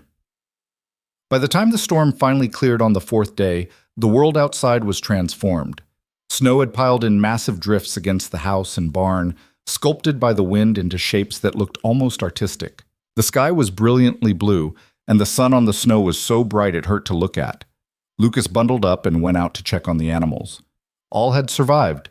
The cattle huddled together for warmth, the horses safe in the barn, even the chickens pecking irritably at the frozen ground. Margaret stood on the porch and watched him work, her heart full to bursting. This was her life now, this man, this land, this future they would build together. Emma Johnson appeared on horseback 3 days after the storm, worried because she hadn't seen smoke from the Bennett Ranch chimney. She found Margaret in the kitchen baking bread, her face flushed from the heat of the oven, her expression content in a way Emma had never seen on a woman who'd looked so haunted a few months ago. "Oh, you're all right," Emma said with visible relief. "I was worried the storm had— well, never mind what I was worried about. You're clearly fine." "We're more than fine," Margaret said, and the smile that accompanied the words was radiant. "We're wonderful." Emma looked at her shrewdly. "Something's changed." Margaret's smile widened. "Everything's changed." When Lucas came in from the barn and wrapped an arm around Margaret's waist with easy affection, kissing her temple in casual greeting, Emma understood immediately. The careful distance that had characterized their early marriage was gone, replaced by a natural intimacy that spoke of barriers overcome and trust earned. "Well," Emma said with satisfaction, "it's about time." After Emma left, Lucas pulled Margaret close and said, "She's going to tell the whole town. Let her. I don't care who knows that I love my husband." Lucas grinned. "Say that again." "I love my husband." "No, the other part." "My husband." Margaret laughed, the sound bright and free. "You're my husband. And you're my wife. Finally, truly my wife." They kissed in the warm kitchen with bread baking and snow melting outside, and the future stretching before them like an unwritten story waiting to be filled with joy. The weeks after the storm passed in a blur of contentment. Margaret continued to manage the household, but now she did it alongside Lucas rather than separately from him. They worked together, ate together, slept together. The barriers that had defined their early marriage dissolved like snow in spring sunshine. Margaret's laughter, which had been so rare and hesitant when she first arrived, became a regular sound in the ranch house. Lucas coaxed it out of her with terrible jokes and exaggerated stories about the cattle's personalities. She teased him back, growing bold in her affection, learning that playfulness was allowed, even encouraged. One evening in late January, as they sat by the fire after supper, Lucas said, "I want to show you something." He disappeared upstairs and returned with a small wooden box, worn smooth with age. He sat beside Margaret on the sofa and opened it to reveal a collection of letters tied with ribbon. "These are letters my father wrote to my mother during their courtship," he said. "He was working a ranch in Colorado, and she was here with her family. They wrote back and forth for 2 years before he could afford to come back and marry her." He handed one to Margaret, and she opened it carefully, aware that she was holding something precious. The handwriting was neat and careful, the words simple but heartfelt. "My dearest Sarah," it began, "I thought of you today when I saw a hawk riding the wind. It made me think of freedom and beauty and all the things I hope to give you someday. I am saving every penny I can so that I might return to you sooner. Wait for me, my love. I promise I am worth the waiting." Margaret felt tears prick her eyes. "It's beautiful. My mother used to say that the waiting was hard, but it made their marriage stronger, because when they finally came together, it was with absolute certainty. No doubts, no regrets, just two people who had chosen each other with full knowledge and full hearts." He took the letter back and placed it carefully in the box. "I thought of those letters often during our first months together, when I wondered if I was doing the right thing by giving you space, if maybe I should push harder, demand more." "You did exactly the right thing," Margaret said. "If you had pushed, I would have broken, or run, or both. I know that now, but at the time it was hard, loving you and not being able to show it the way I wanted to." Margaret took his face in her hands. "You showed it in every way that mattered, in every kindness, in every moment of patience, in every choice you gave me. That's how I learned what love actually looks like." They made love that night with a tenderness that still held echoes of their early careful distance, but also with a passion that spoke of barriers overcome. And afterward, lying in the darkness with Lucas's breathing evening out into sleep beside her, Margaret felt a contentment so profound it was almost frightening. She had everything she'd never dared to hope for. Safety, love, a future that held promise instead of threat. But some small, scared part of her whispered that things this good couldn't last, that happiness this complete was fragile, easily shattered. She tried to ignore the whisper, but it persisted. February arrived with a brief thaw that turned the snow to slush and made the roads passable again. Lucas needed to go to town for supplies, and Margaret decided to accompany him. She wanted to visit the general store to see if there were any letters waiting for her at the post office. Not that she expected any, but checking had become a habit. They rode into Dry Hollow on a Tuesday morning, the sun bright but not warm, the air crisp with the promise of more cold to come. Lucas helped Margaret down from the wagon, and they walked into Jameson's general store together, hand in hand in a way that would have been impossible 3 months ago. Tom Jameson greeted them with his usual gruff friendliness. "Bennett, Mrs. Bennett, what can I do for you today?" Lucas rattled off a list of supplies while Margaret browsed the store, looking at fabric and notions, debating whether to try her hand at making new curtains for the kitchen. She was so absorbed in comparing 2 different calico prints that she didn't notice when the door opened behind her. Didn't notice until a voice she'd hoped never to hear again spoke her name. "Margaret." She froze, the fabric slipping from suddenly nerveless fingers. That voice. She knew that voice. It had haunted her nightmares for months. Slowly, because she had to see to believe, she turned around. Victor Hale stood in the doorway of Jameson's general store, looking exactly as he had the morning Margaret had fled Philadelphia. Tall and well-dressed, with iron-gray hair and eyes that held a cold fury barely concealed beneath a veneer of civility. Her uncle. The man who had hurt her. The man she'd crossed 2,000 miles to escape. He'd found her. "Margaret," Victor repeated, taking a step into the store. "There you are. I've been searching for you for months." Margaret couldn't breathe, couldn't move, couldn't think. All the safety she'd built, all the healing she'd accomplished evaporated in an instant, leaving only raw terror. Lucas appeared at her side immediately, his body angling protectively between her and Victor. "Who are you?" Victor's eyes flicked to Lucas dismissively, then back to Margaret. "I'm her uncle, her legal guardian, and I've come to take her home." "She is home," Lucas said, his voice deadly quiet. "And she's not going anywhere." Victor smiled, but it was a cold expression, empty of warmth. "I'm afraid that's not your decision to make. Margaret left Philadelphia without permission, without informing me of her whereabouts. She abandoned her responsibilities and duties. As her guardian, I'm 22 years old," Margaret heard herself say, her voice shaking but present. "You're not my guardian anymore." "Is that what you think?" Victor's smile widened. "Dear girl, I have legal documents that say otherwise. You were declared mentally unstable after your parents' death, unfit to make your own decisions. The state granted me guardianship until such time as you demonstrate competence. Have you demonstrated competence? Have you proven yourself stable?" It was a lie. It had to be. Margaret had never been declared unstable, but Victor had always been good at bending the truth, at making his version of reality seem authoritative. "Show me these documents," Lucas demanded. "Gladly." Victor reached into his coat and pulled out a sheaf of papers. "You'll find everything in order. Margaret Harper is legally under my care until her 25th birthday, or until she marries with my consent, which she most certainly did not obtain." He looked directly at Margaret, and she saw the calculation in his eyes, saw the threat. "You've caused me considerable trouble, Margaret, considerable expense tracking you down. But now that I've found you, you'll return to Philadelphia with me and resume your proper place in my household. Unless, of course, you'd like me to press charges for theft." "Theft?" Margaret's voice was barely a whisper. "You took items from my house when you left. Personal property, money from the household accounts. That constitutes theft, my dear. A criminal matter." Another lie. Margaret had taken only what was hers, clothes, a few personal items, and the small amount of money her father had left her that Victor had never bothered to steal outright. But who would believe her word over his?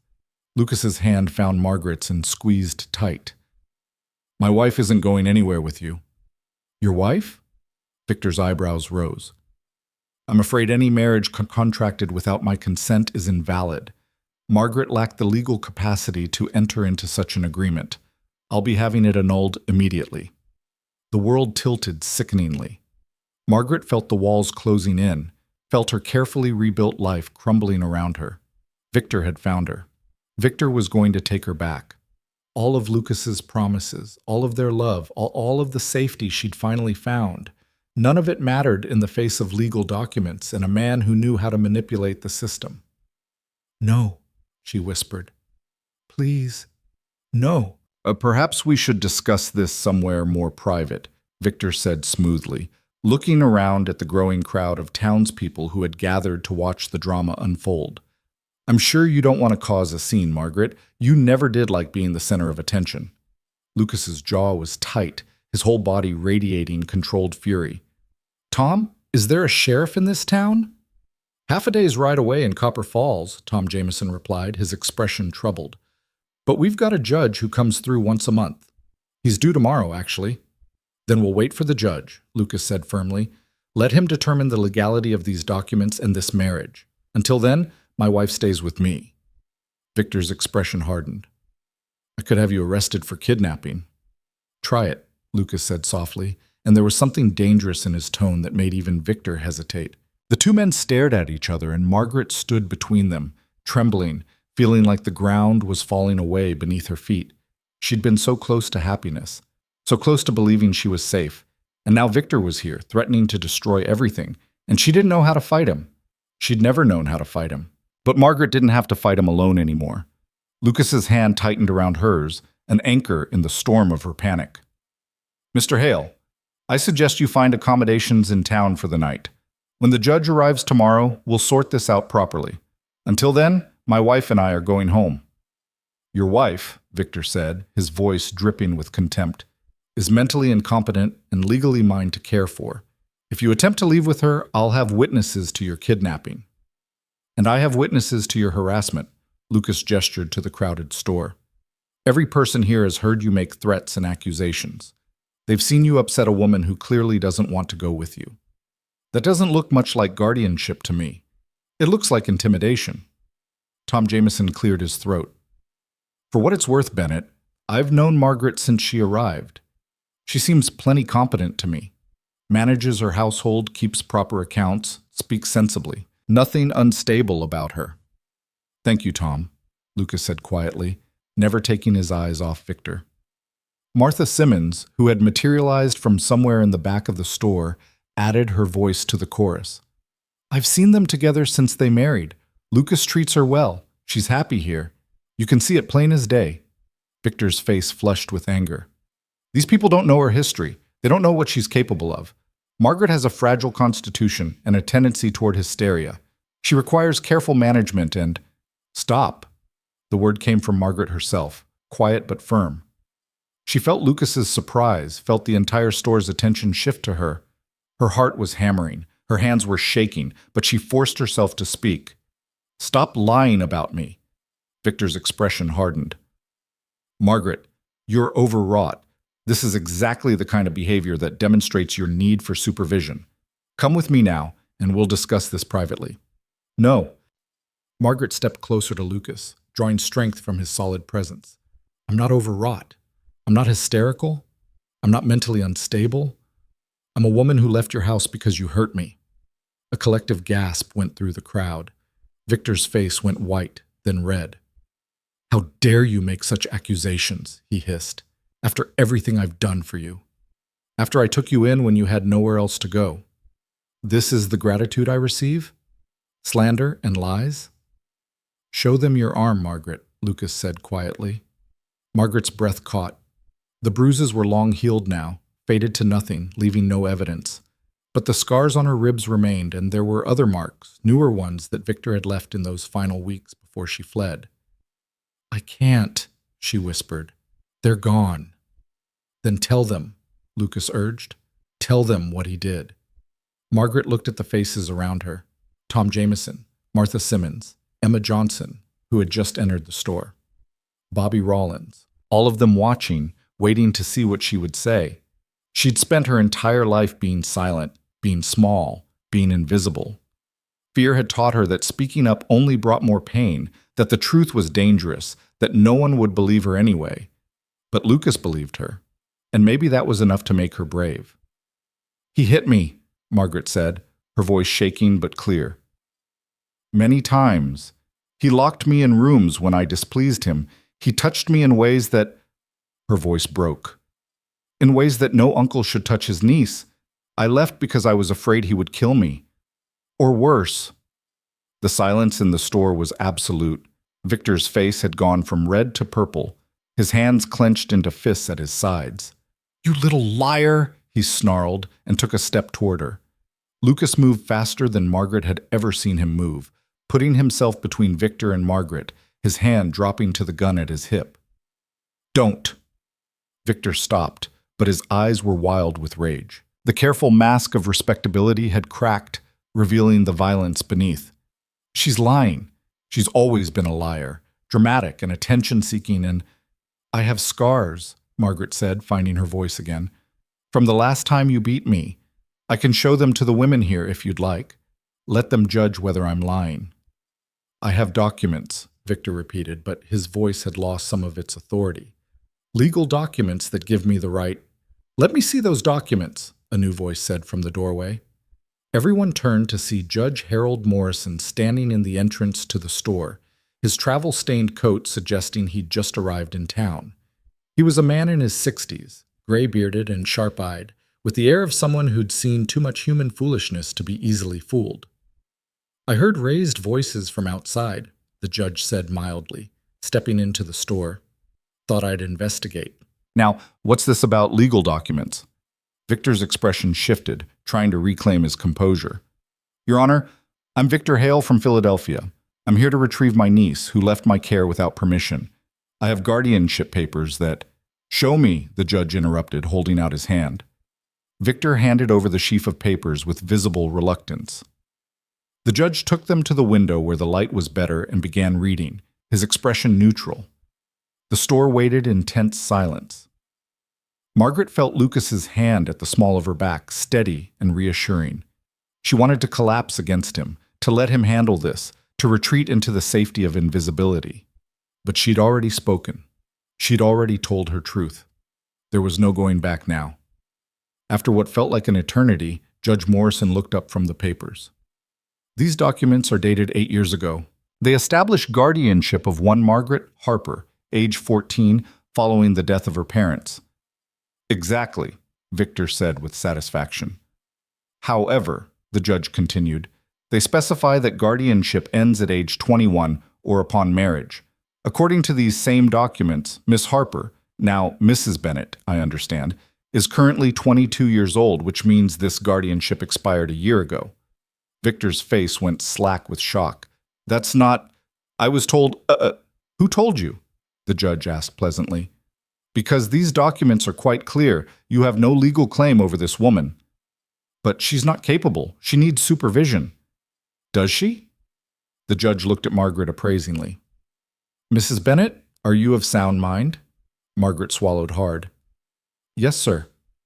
"Did you marry Mr. Bennett of your own free will?" "Yes, sir." "Has he treated you well?" "Better than well, sir. He's treated me with kindness and respect." Judge Morrison nodded and turned back to Victor. "Mr. Hale, it appears you've come a long way on false pretenses. Your guardianship is expired. Mrs. Bennett is a married woman of legal age capable of making her own decisions. You have no claim here." "She stole from me," Victor said desperately. "Money, personal property. I demand she be arrested." "Did you steal from him, Mrs. Bennett?" the judge asked. "No, sir. I took only what belonged to me. Money my father left me and my own personal belongings."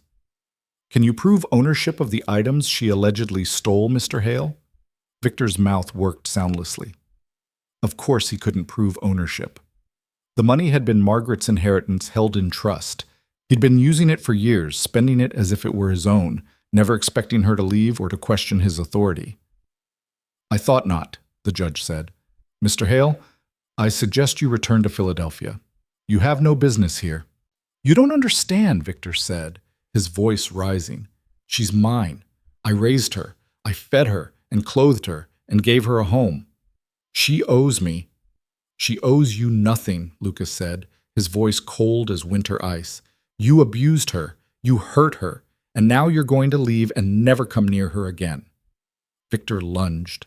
It happened so fast that Margaret barely had time to scream. Victor's hand shot out, reaching for her, his face twisted with rage and something that looked almost like desperation.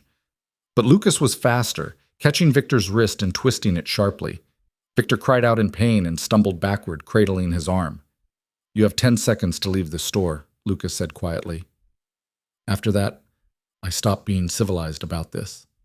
You can't. 1, 2, 3. Victor looked around wildly, seeking support, finding none. Every face in the store was turned against him now. They'd seen his mask slip. They'd seen the violence. They'd heard Margaret's testimony and seen the judge dismiss his claims. He was exposed, powerless, and he knew it. "This isn't over," Victor spat, backing toward the door.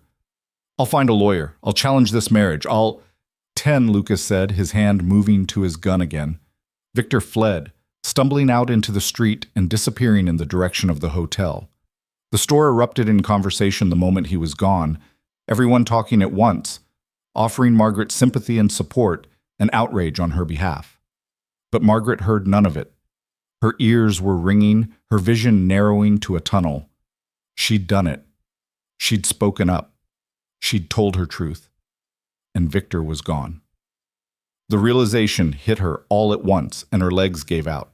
Lucas caught her before she hit the floor, scooping her up in his arms and carrying her to a chair.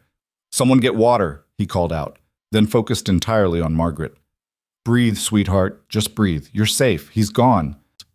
Margaret gulped air, trying to slow her racing heart. "He found me. He came all this way." "And he failed," Lucas said firmly. "He has no power over you anymore. The law is on your side. I'm on your side. This whole town just saw what kind of man he is." Judge Morrison appeared with a cup of water, which Margaret took with shaking hands. "Mrs. Bennett, I want you to know that if Mr. Hale attempts to pursue any legal action against you or your marriage, I'll be happy to testify on your behalf. What I witnessed here today was not the behavior of a concerned guardian. It was the behavior of an abusive man who lost control of his victim." "Thank you," Margaret whispered. Emma Johnson knelt beside her chair. "Dear girl, you were so brave, to speak up like that in front of everyone. I know how hard that must have been." Martha Simmons, for once subdued, added, "If you need anything at all, you just let us know. We take care of our own in Dry Hollow, and you're one of us now." Margaret looked around at these people who had been strangers just months ago and now stood ready to defend her against the monster from her past. The kindness undid her completely. She began to cry, great heaving sobs that shook her whole body, and Lucas held her through it all, murmuring reassurances, his arms a fortress around her.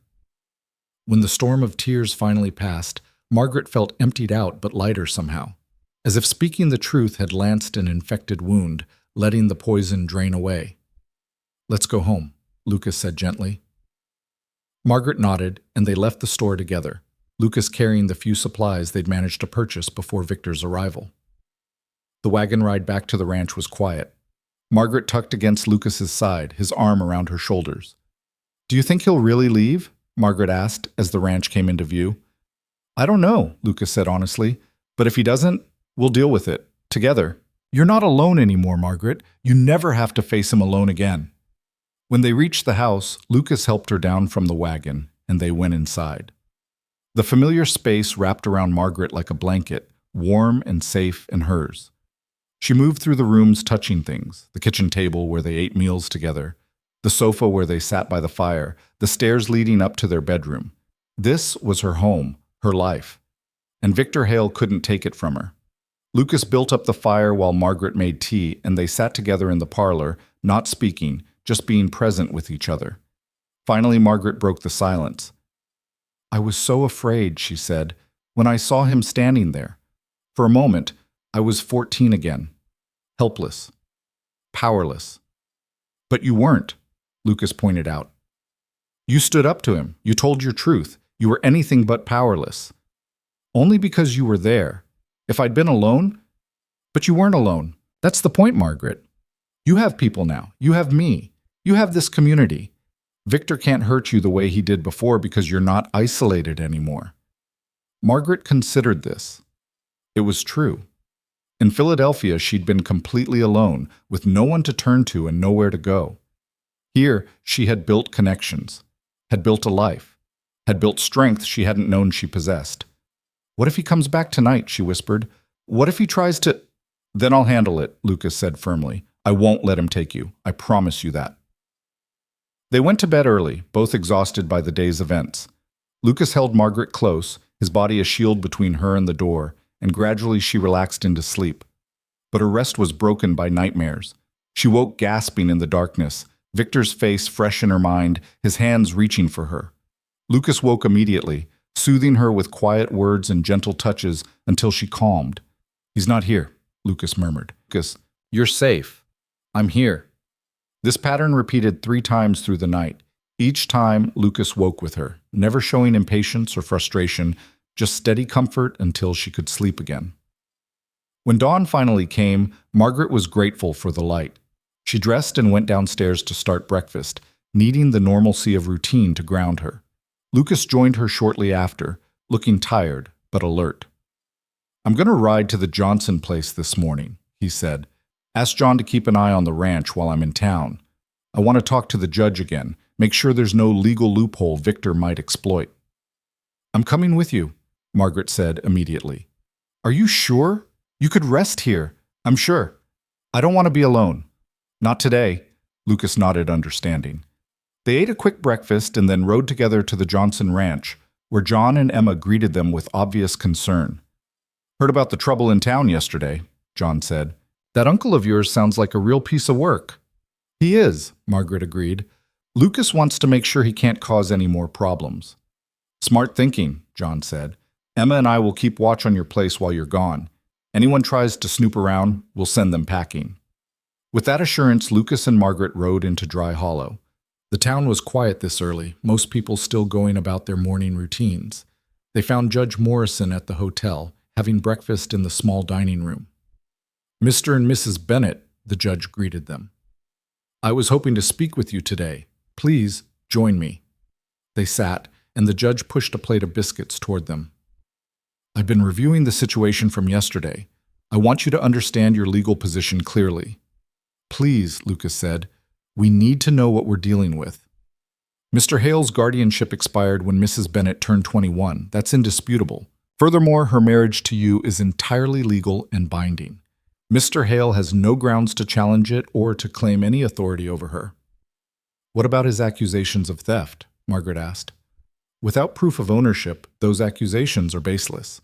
And frankly, even if he could prove ownership of the items you took, any reasonable court would view it as a woman claiming her own property from an abusive guardian. You'd face no charges." Relief flooded through Margaret. "So he can't force me to go back?" "He cannot. You're a free woman, Mrs. Bennett, legally and in every other way." They talked for another half hour, the judge explaining the finer points of the law and what to do if Victor made any further attempts at contact. When they finally left the hotel, Margaret felt as if a weight had been lifted from her shoulders. "It's really over," she said wonderingly as they walked toward the general store. "He can't hurt me anymore." "No," Lucas agreed. "He can't." They were just passing the alley beside the store when Victor stepped out of the shadows. Margaret's scream was instinctive. Lucas moved instantly, pushing her behind him, but Victor wasn't attacking. He was just standing there, looking diminished somehow, smaller. His expensive clothes were rumpled, his face unshaven. He looked like a man who'd spent a sleepless night contemplating his failures. "I'm not here to cause trouble," Victor said, his hands held up in a gesture of peace. "I just want to talk to Margaret, alone." "No," Lucas said flatly. "Please." Victor's voice cracked. 5 minutes. Just 5 minutes. Margaret's first instinct was to refuse, to run, to hide behind Lucas and let him handle this. But something in Victor's expression stopped her. He looked defeated, broken. Nothing like the confident, controlling man who had terrorized her for 5 years. "I'll talk to him," Margaret heard herself say. "But not alone. Lucas stays." Lucas looked at her with concern. "Margaret, it's all right. I can do this." They moved to the covered porch of the general store, which was still closed this early. Victor stood several feet away, maintaining distance. His shoulders slumped.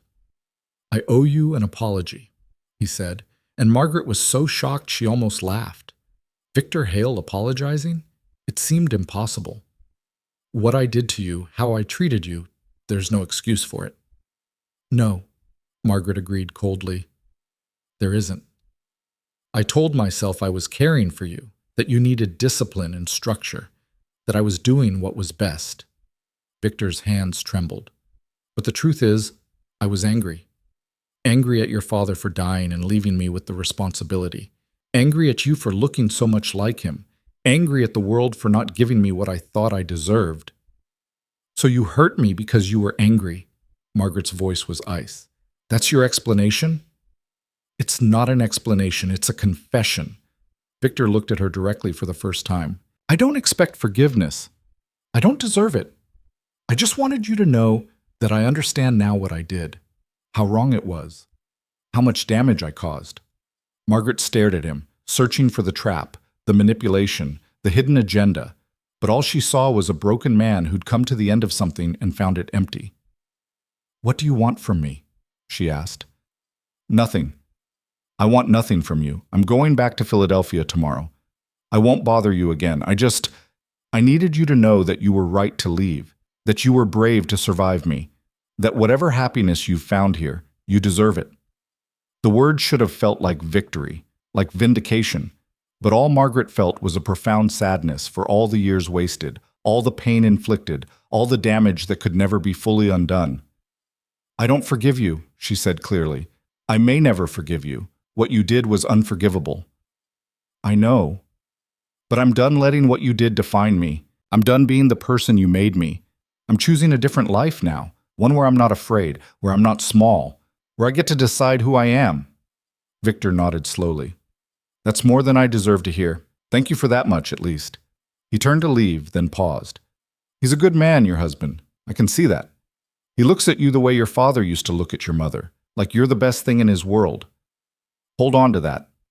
Then he walked away, disappearing down the street toward the hotel, and Margaret knew with absolute certainty that she would never see him again. Lucas put his arm around her shoulders. Are you all right? I am, Margaret said, and realized it was true. He doesn't have power over me anymore, not even the power to make me afraid.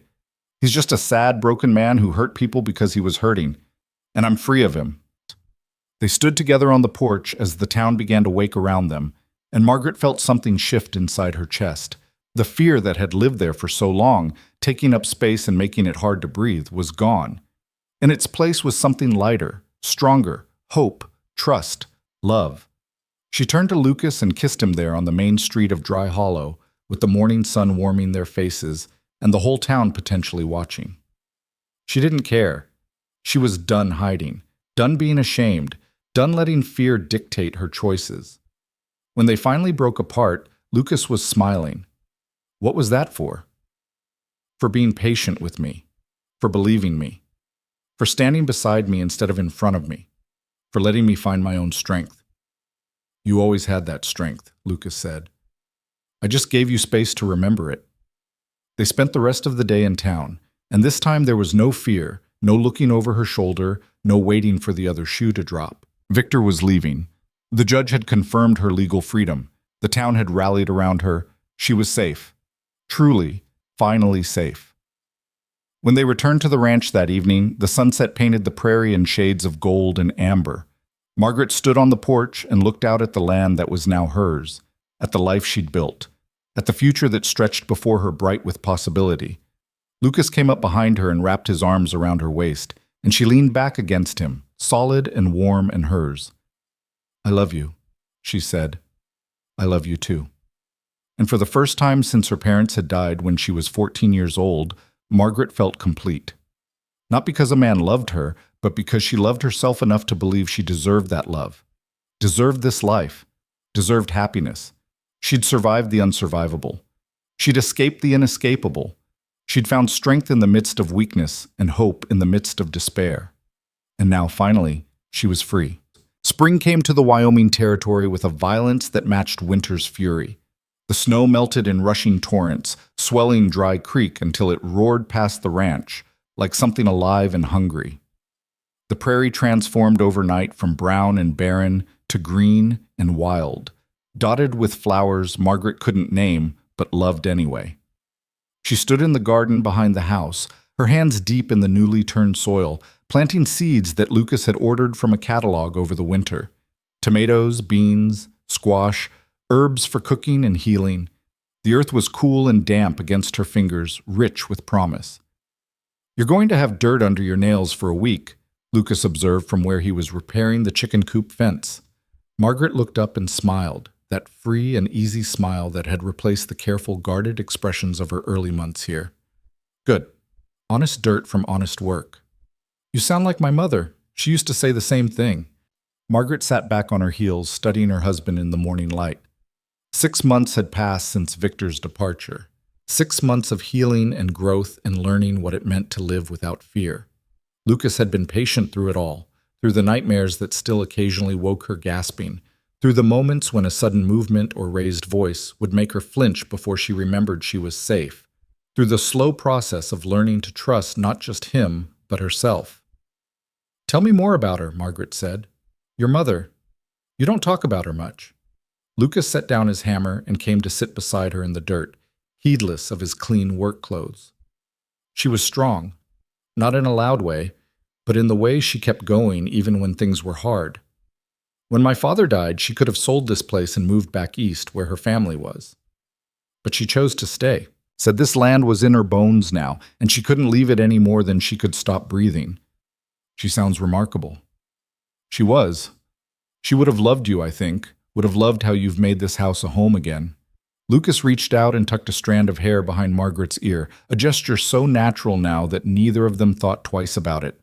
The garden was her domain. She could make anything grow, even in drought years when everyone else's crops failed. She had a gift for it. Margaret looked down at the seeds in her palm, tiny and unpromising, each one holding the potential for life if given the right conditions. "I hope I can do her garden justice." "You already are." They worked in companionable silence for a while, Lucas on his fence and Margaret on her planting. The chickens scratched and clucked in their enclosure, the cattle lowed in the distance, and overhead a hawk circled on thermal currents, its cry sharp and lonely and free.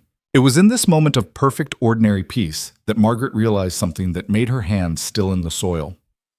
She'd been so focused on not being afraid anymore, on healing from the past, that she hadn't noticed when she'd started building a future.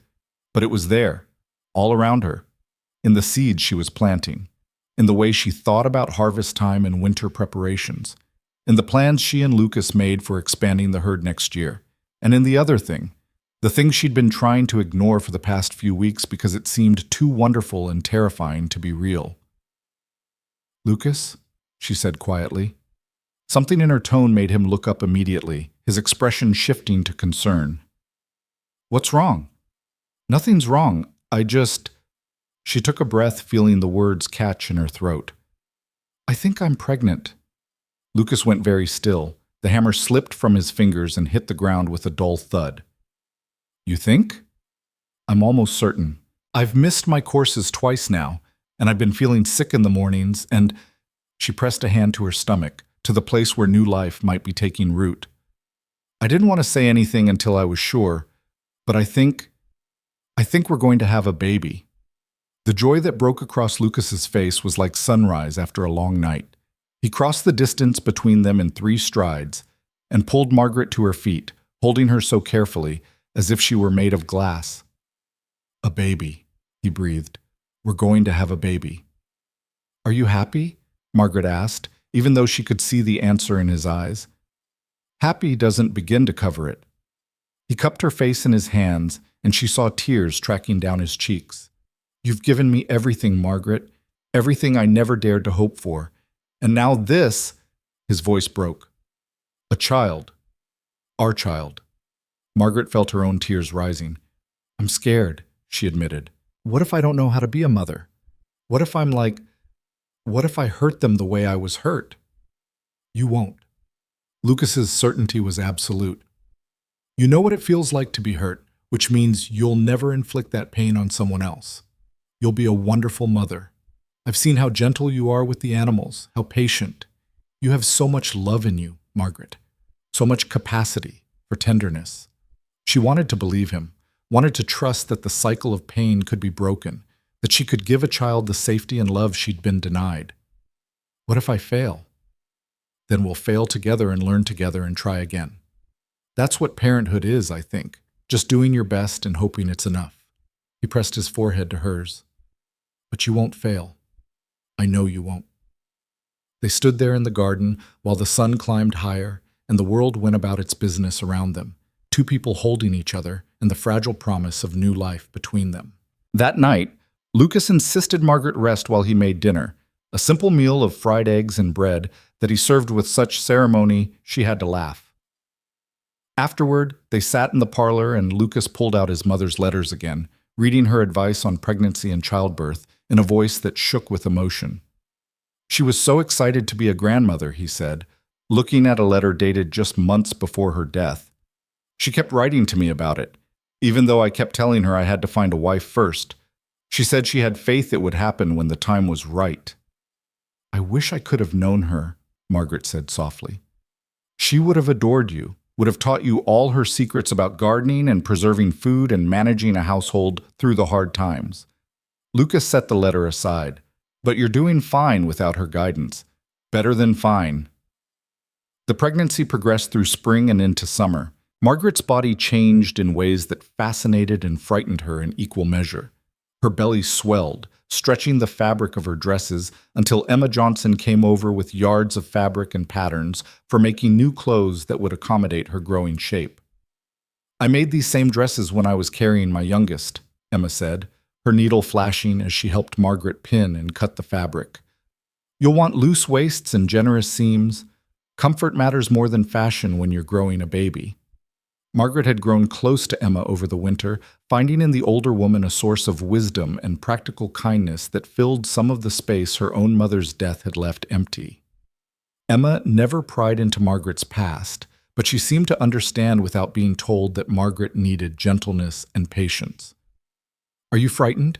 Emma asked as they sewed together one afternoon, their needles keeping rhythm with each other. Terrified, Margaret admitted, of the birth itself, of whether the baby will be healthy, of whether I'll be a good mother. Every woman feels that way, Emma said, even those of us who had good mothers of our own to model ourselves after. It's natural to be scared of something so important. But you had 6 children. Surely by the 6th one you weren't scared anymore. Emma laughed. Oh, honey, I was scared every single time. Each baby is different. Each birth is different. But the love is the same. The moment you hold that baby for the first time, all the fear falls away, and there's just this pure, overwhelming love.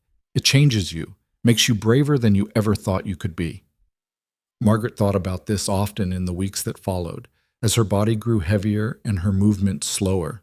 She thought about it when Lucas read to her in the evenings, his hand resting on her belly to feel the baby kick. She thought about it when she woke in the night with the baby doing somersaults inside her, Lucas sleeping peacefully beside her, his face relaxed and content in a way it never had been before. She was building something stronger than fear. She was building a family. Summer heat gave way to autumn cool, and Margaret grew so large she could barely see her own feet. Lucas worried constantly, hovering over her with a concern that would have been suffocating if it hadn't been so clearly born of love. I'm fine, Margaret assured him for the 100th time as he insisted she sit down while he brought in the firewood. Women have been having babies since the beginning of time. Not my wife having my baby, Lucas countered. That's happening for the first time right now, and I'm allowed to worry. Emma had agreed to serve as midwife when the time came, and she'd been coaching Margaret through what to expect during labor. The descriptions were terrifying. Hours of pain, the risk of complications, the very real possibility of death for mother or child, or both.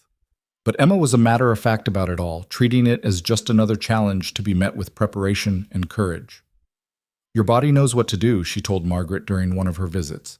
Trust it. Trust yourself. And don't be afraid to scream if you need to. There's no prize for suffering in silence. The first pain came on a cold November night, just after Margaret and Lucas had gone to bed. It started as a tightening across her belly, uncomfortable but not unbearable. Margaret lay still, breathing through it, wondering if this was the beginning or just another false alarm. Then her water broke, soaking the sheets, and there was no more wondering. Lucas, she said, her voice tight with a fear she was trying to control. It's time. Lucas was out of bed in an instant, pulling on clothes with shaking hands. I'll get Emma. Stay here. Don't move. Don't. Just don't do anything until I get back." "I don't think I have much choice in the matter," Margaret said, then gasped as another contraction hit, harder this time. Lucas was gone and back again so fast it seemed impossible, Emma Johnson riding behind him on his horse, her medical bag clutched in one hand.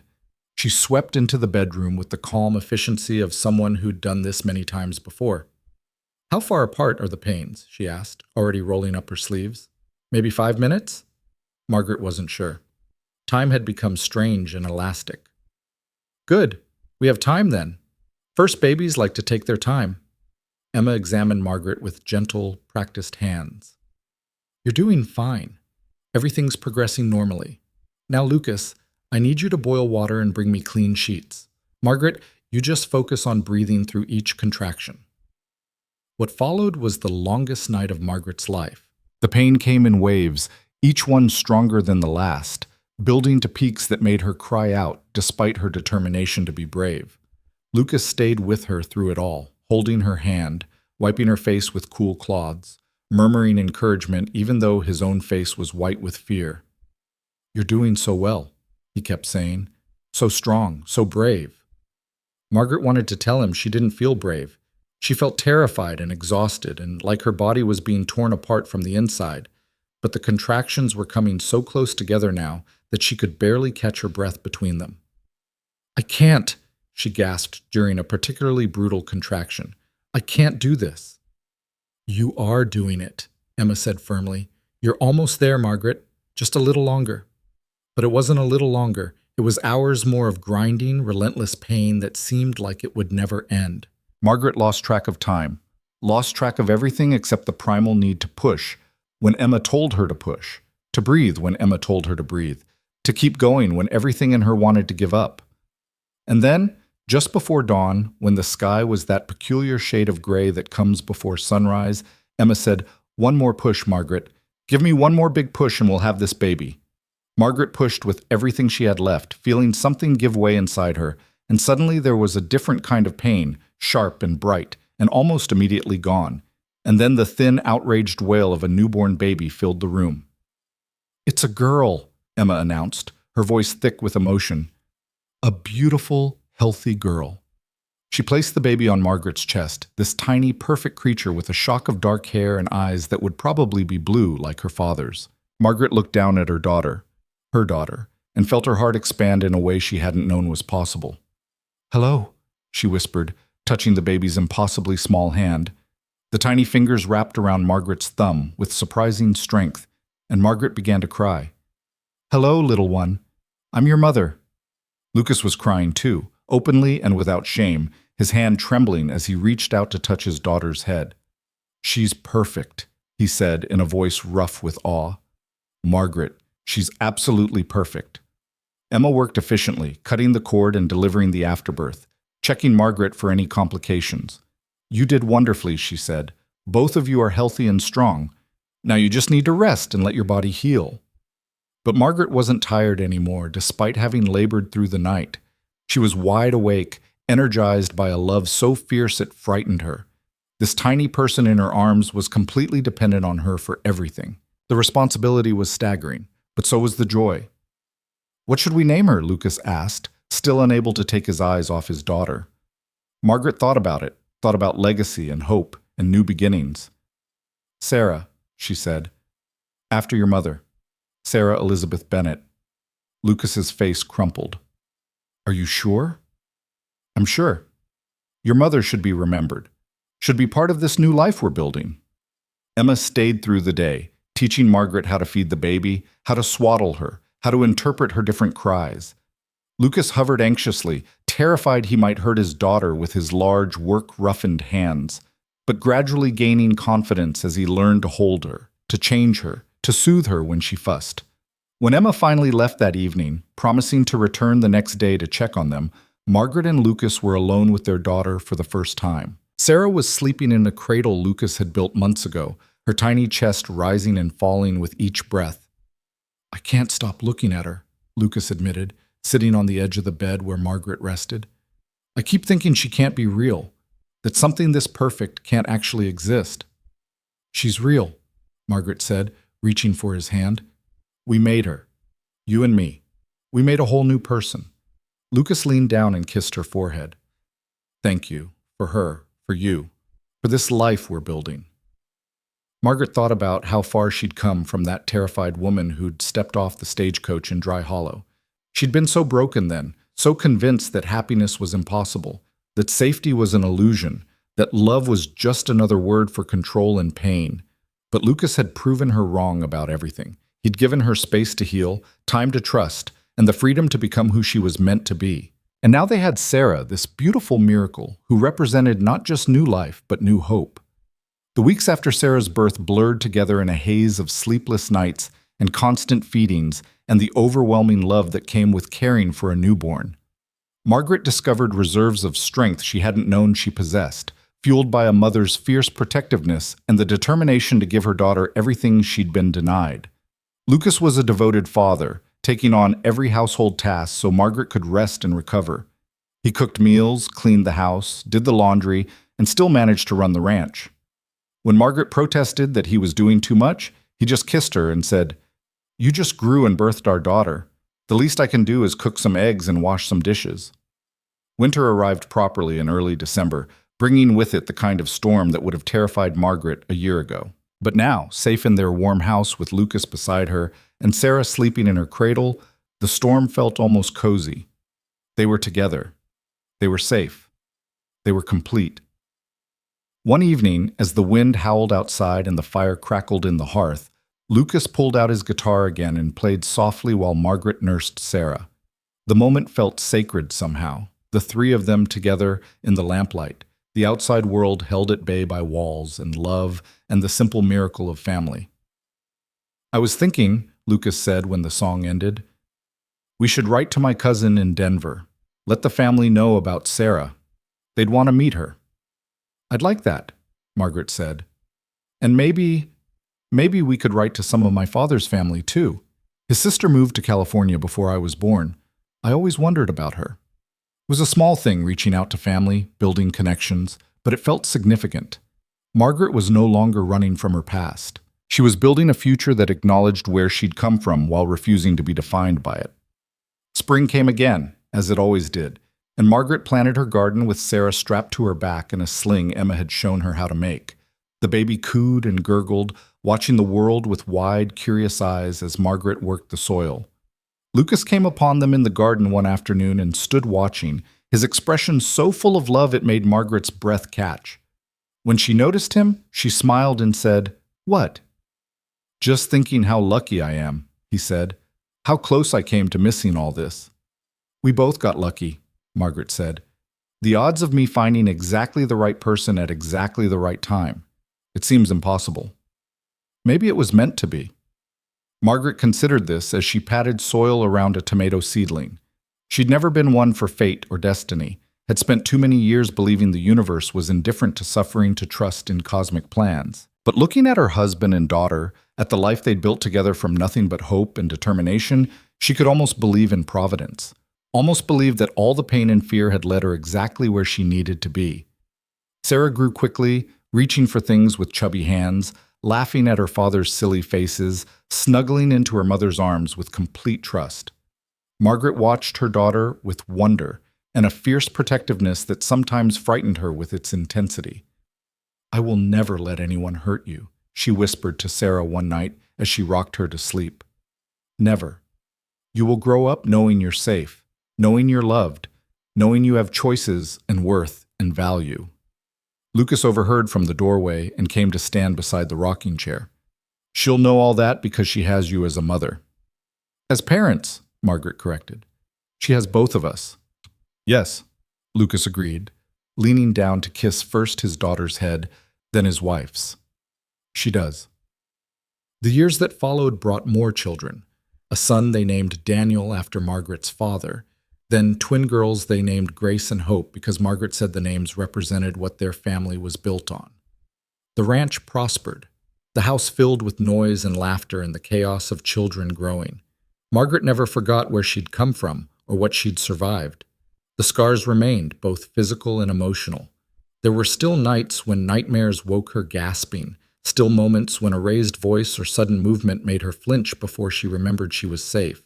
But those moments grew further apart with each passing year, replaced by days filled with mundane joys and ordinary challenges. Sarah's first steps, Daniel's first words, the twins' tendency to switch identities and confuse everyone, the lean year when drought threatened the cattle, the abundant year when everything seemed to thrive. Through it all, Lucas remained her anchor, her partner, her love. He kept every promise he'd made that first day in the hotel in Dry Hollow. He gave her space and choice and respect. He waited when she needed waiting and pushed when she needed pushing and loved her through all of it with a steadiness that never wavered. One evening, many years after that first terrified arrival on the stagecoach, Margaret stood on the porch watching the sunset paint the prairie in shades of gold and purple. The children were inside with Lucas, their voices carrying through the open windows, Sarah reading to the younger ones, Daniel protesting that he was too old for bedtime stories, the twins giggling over some private joke. Emma Johnson rode up on her horse, older now and moving more slowly, but still making regular visits to the friend who'd become like a daughter to her. "Beautiful evening," Emma said, dismounting with a slight groan. "My bones feel every one of these years." "Come sit," Margaret said, gesturing to the rocking chairs on the porch. "Lucas made lemonade this afternoon." They sat in companionable silence for a while, watching the sun sink lower on the horizon. Finally, Emma said, "I was thinking today about the first time I met you. At that harvest dance, remember? You looked so scared, like a wild thing ready to bolt at any moment." "I was scared," Margaret admitted, "of everything, of everyone. And look at you now, mother of 4, pillar of the community, partner in one of the most successful ranches in the territory." Emma reached over and patted Margaret's hand. "You should be proud of how far you've come." "I am," Margaret said, "but I didn't do it alone. I had help. From you, from Lucas, from this community that accepted me even when I could barely accept myself." "That's what family does," Emma said. "Not just blood family, but the family you choose and build. We take care of each other." Inside the house, one of the twins started crying, Grace, probably, who was more sensitive than her sister. Margaret heard Lucas's deep voice soothing her, then Sarah's higher tones joining in, and the crying stopped, replaced by laughter. "You've built something good here," Emma observed. "Something strong enough to last." Margaret thought about Victor Hale sometimes, wondered if he was still alive, if he'd ever found peace with his demons. She'd received one letter from him, years ago, a brief note saying he'd sold his house in Philadelphia and moved somewhere he didn't specify. He'd written that he hoped she was happy, that he was trying to make amends for his past even though he knew they would never be enough. She'd never responded. Forgiveness was a process, and she wasn't there yet, might never be there. But she'd stopped letting him occupy space in her thoughts, had stopped giving him power over her emotions. He was just a man who'd hurt her once, but she was so much more than what he'd done to her. "Sarah wants to be a teacher," Margaret said, shifting the conversation to happier topics. "She's been practicing by teaching the younger ones their letters and numbers." "She'd be good at it," Emma agreed. "Patient like you." "Daniel wants to be a rancher like his father. He shadows Lucas everywhere, asking a million questions." "And the twins?" Margaret laughed. "The twins want to be pirates, or explorers, or possibly circus performers. It changes daily." "They have time to decide," Emma said. "That's the gift you've given them, time and safety to figure out who they want to be." When Emma left as the last light faded from the sky, Margaret stayed on the porch a while longer. Lucas came out and sat beside her, sliding his arm around her shoulders in the easy familiarity of long marriage. "The children are finally asleep," he said. "Though I give the twins about 10 minutes before they're up again plotting something." "They get that from you," Margaret teased. "Their capacity for mischief is definitely your genetic contribution. I seem to recall you being the one who convinced me to let chickens into the house last winter. Only because they were cold." They sat in comfortable silence, listening to the night sounds of the prairie, crickets chirping, an owl hooting in the cottonwoods, the distant yip of coyotes. "Do you ever regret it?" Lucas asked quietly. "Answering my advertisement? Coming all this way to marry a stranger?" Margaret turned to look at her husband, this man who had saved her in every way a person could be saved, not by rescuing her, but by giving her the space and tools to save herself. Not for a single moment, she said. You gave me my life back. You gave me a family. You gave me love without conditions and trust without demands. How could I regret any of that? I'm the one who got lucky, Lucas said. The odds of someone like you answering that advertisement. We both got lucky, Margaret interrupted. We found each other when we needed each other most. That's not luck. That's grace. She thought about the bruises that had faded years ago, leaving no trace on her skin though the memories remained. She thought about the fear that had once consumed her every waking moment, but now only visited occasionally, a ghost without power. She thought about the girl she'd been, broken and terrified and convinced she would never be whole again. That girl had been right, in a way. Margaret hadn't become whole again. She'd become something different, something stronger.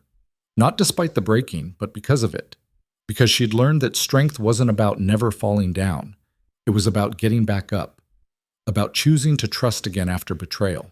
About building a life worth living, even when everything told you it was impossible.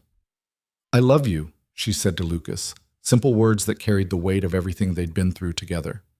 I love you too, he replied, today and tomorrow and every day after that. Inside the house, one of the children called out. A nightmare, probably. Margaret started to rise, but Lucas put a hand on her arm. I'll go, he said. You stay here and enjoy the quiet while it lasts. Margaret watched him go, this good man who had chosen patience over power, respect over dominance, love over control. Then she looked out at the prairie stretching endlessly under the stars, at the land that had become home, at the future that held infinite possibilities. She had not merely survived her past, she had transcended it, had built something so beautiful and strong that the darkness seemed small and distant in comparison. And every morning when she woke beside Lucas, every time she heard her children's laughter, every moment she spent in this life they'd created together, she made the choice again. To trust, to love, to hope, to live. Not because the past didn't matter, but because the future mattered more. The door opened and Sarah came out, now a young woman of 16 with her father's eyes and her mother's determination. Mama? Grace had a bad dream. I told her you'd come say goodnight again. Of course, sweetheart. Margaret stood and put her arm around her daughter's shoulders. Come with me? Together they went inside, back into the warmth and noise and love of the home they'd built. Behind them, the prairie stretched on in endless darkness. But ahead, the house glowed with lamplight and the sound of family. Margaret had learned many things in her years since leaving Philadelphia. She'd learned that strength could be quiet, that love didn't have to hurt, that the past could inform the future without defining it, that healing wasn't linear or quick or easy, but it was possible. Most importantly, she'd learned that she was enough, not perfect, not without scars or struggles, but enough, worthy of love and safety and happiness, worthy of the life she'd built and the family she'd created. As she tucked Grace back into bed and kissed her forehead, as she watched Lucas reading Daniel a bedtime story one more time, as she saw Sarah help Hope find her lost doll, Margaret felt a contentment so profound it brought tears to her eyes. This was what freedom looked like. This was what love looked like. This was what healing looked like. Not the absence of pain, but the presence of joy strong enough to make the pain bearable. Not the erasure of the past, but the creation of a present and future bright enough to eclipse it. Not perfection, but progress. Growth. Hope. And as Margaret climbed into bed beside Lucas that night, his arm coming around her in sleep with the same automatic tenderness he'd shown for 20 years, she smiled into the darkness and knew with absolute certainty that she had found what she'd been searching for all along. Not just safety, not just love, but home. True home. The kind built not from walls and wood, but from trust and choice, and the daily decision to show up for each other, to choose each other, to build something together stronger than anything they could build alone. She'd started this journey broken and afraid, running from a past that threatened to consume her. She'd ended it whole and brave, running toward a future filled with limitless possibility. And that, Margaret thought as sleep claimed her, was the greatest victory of all.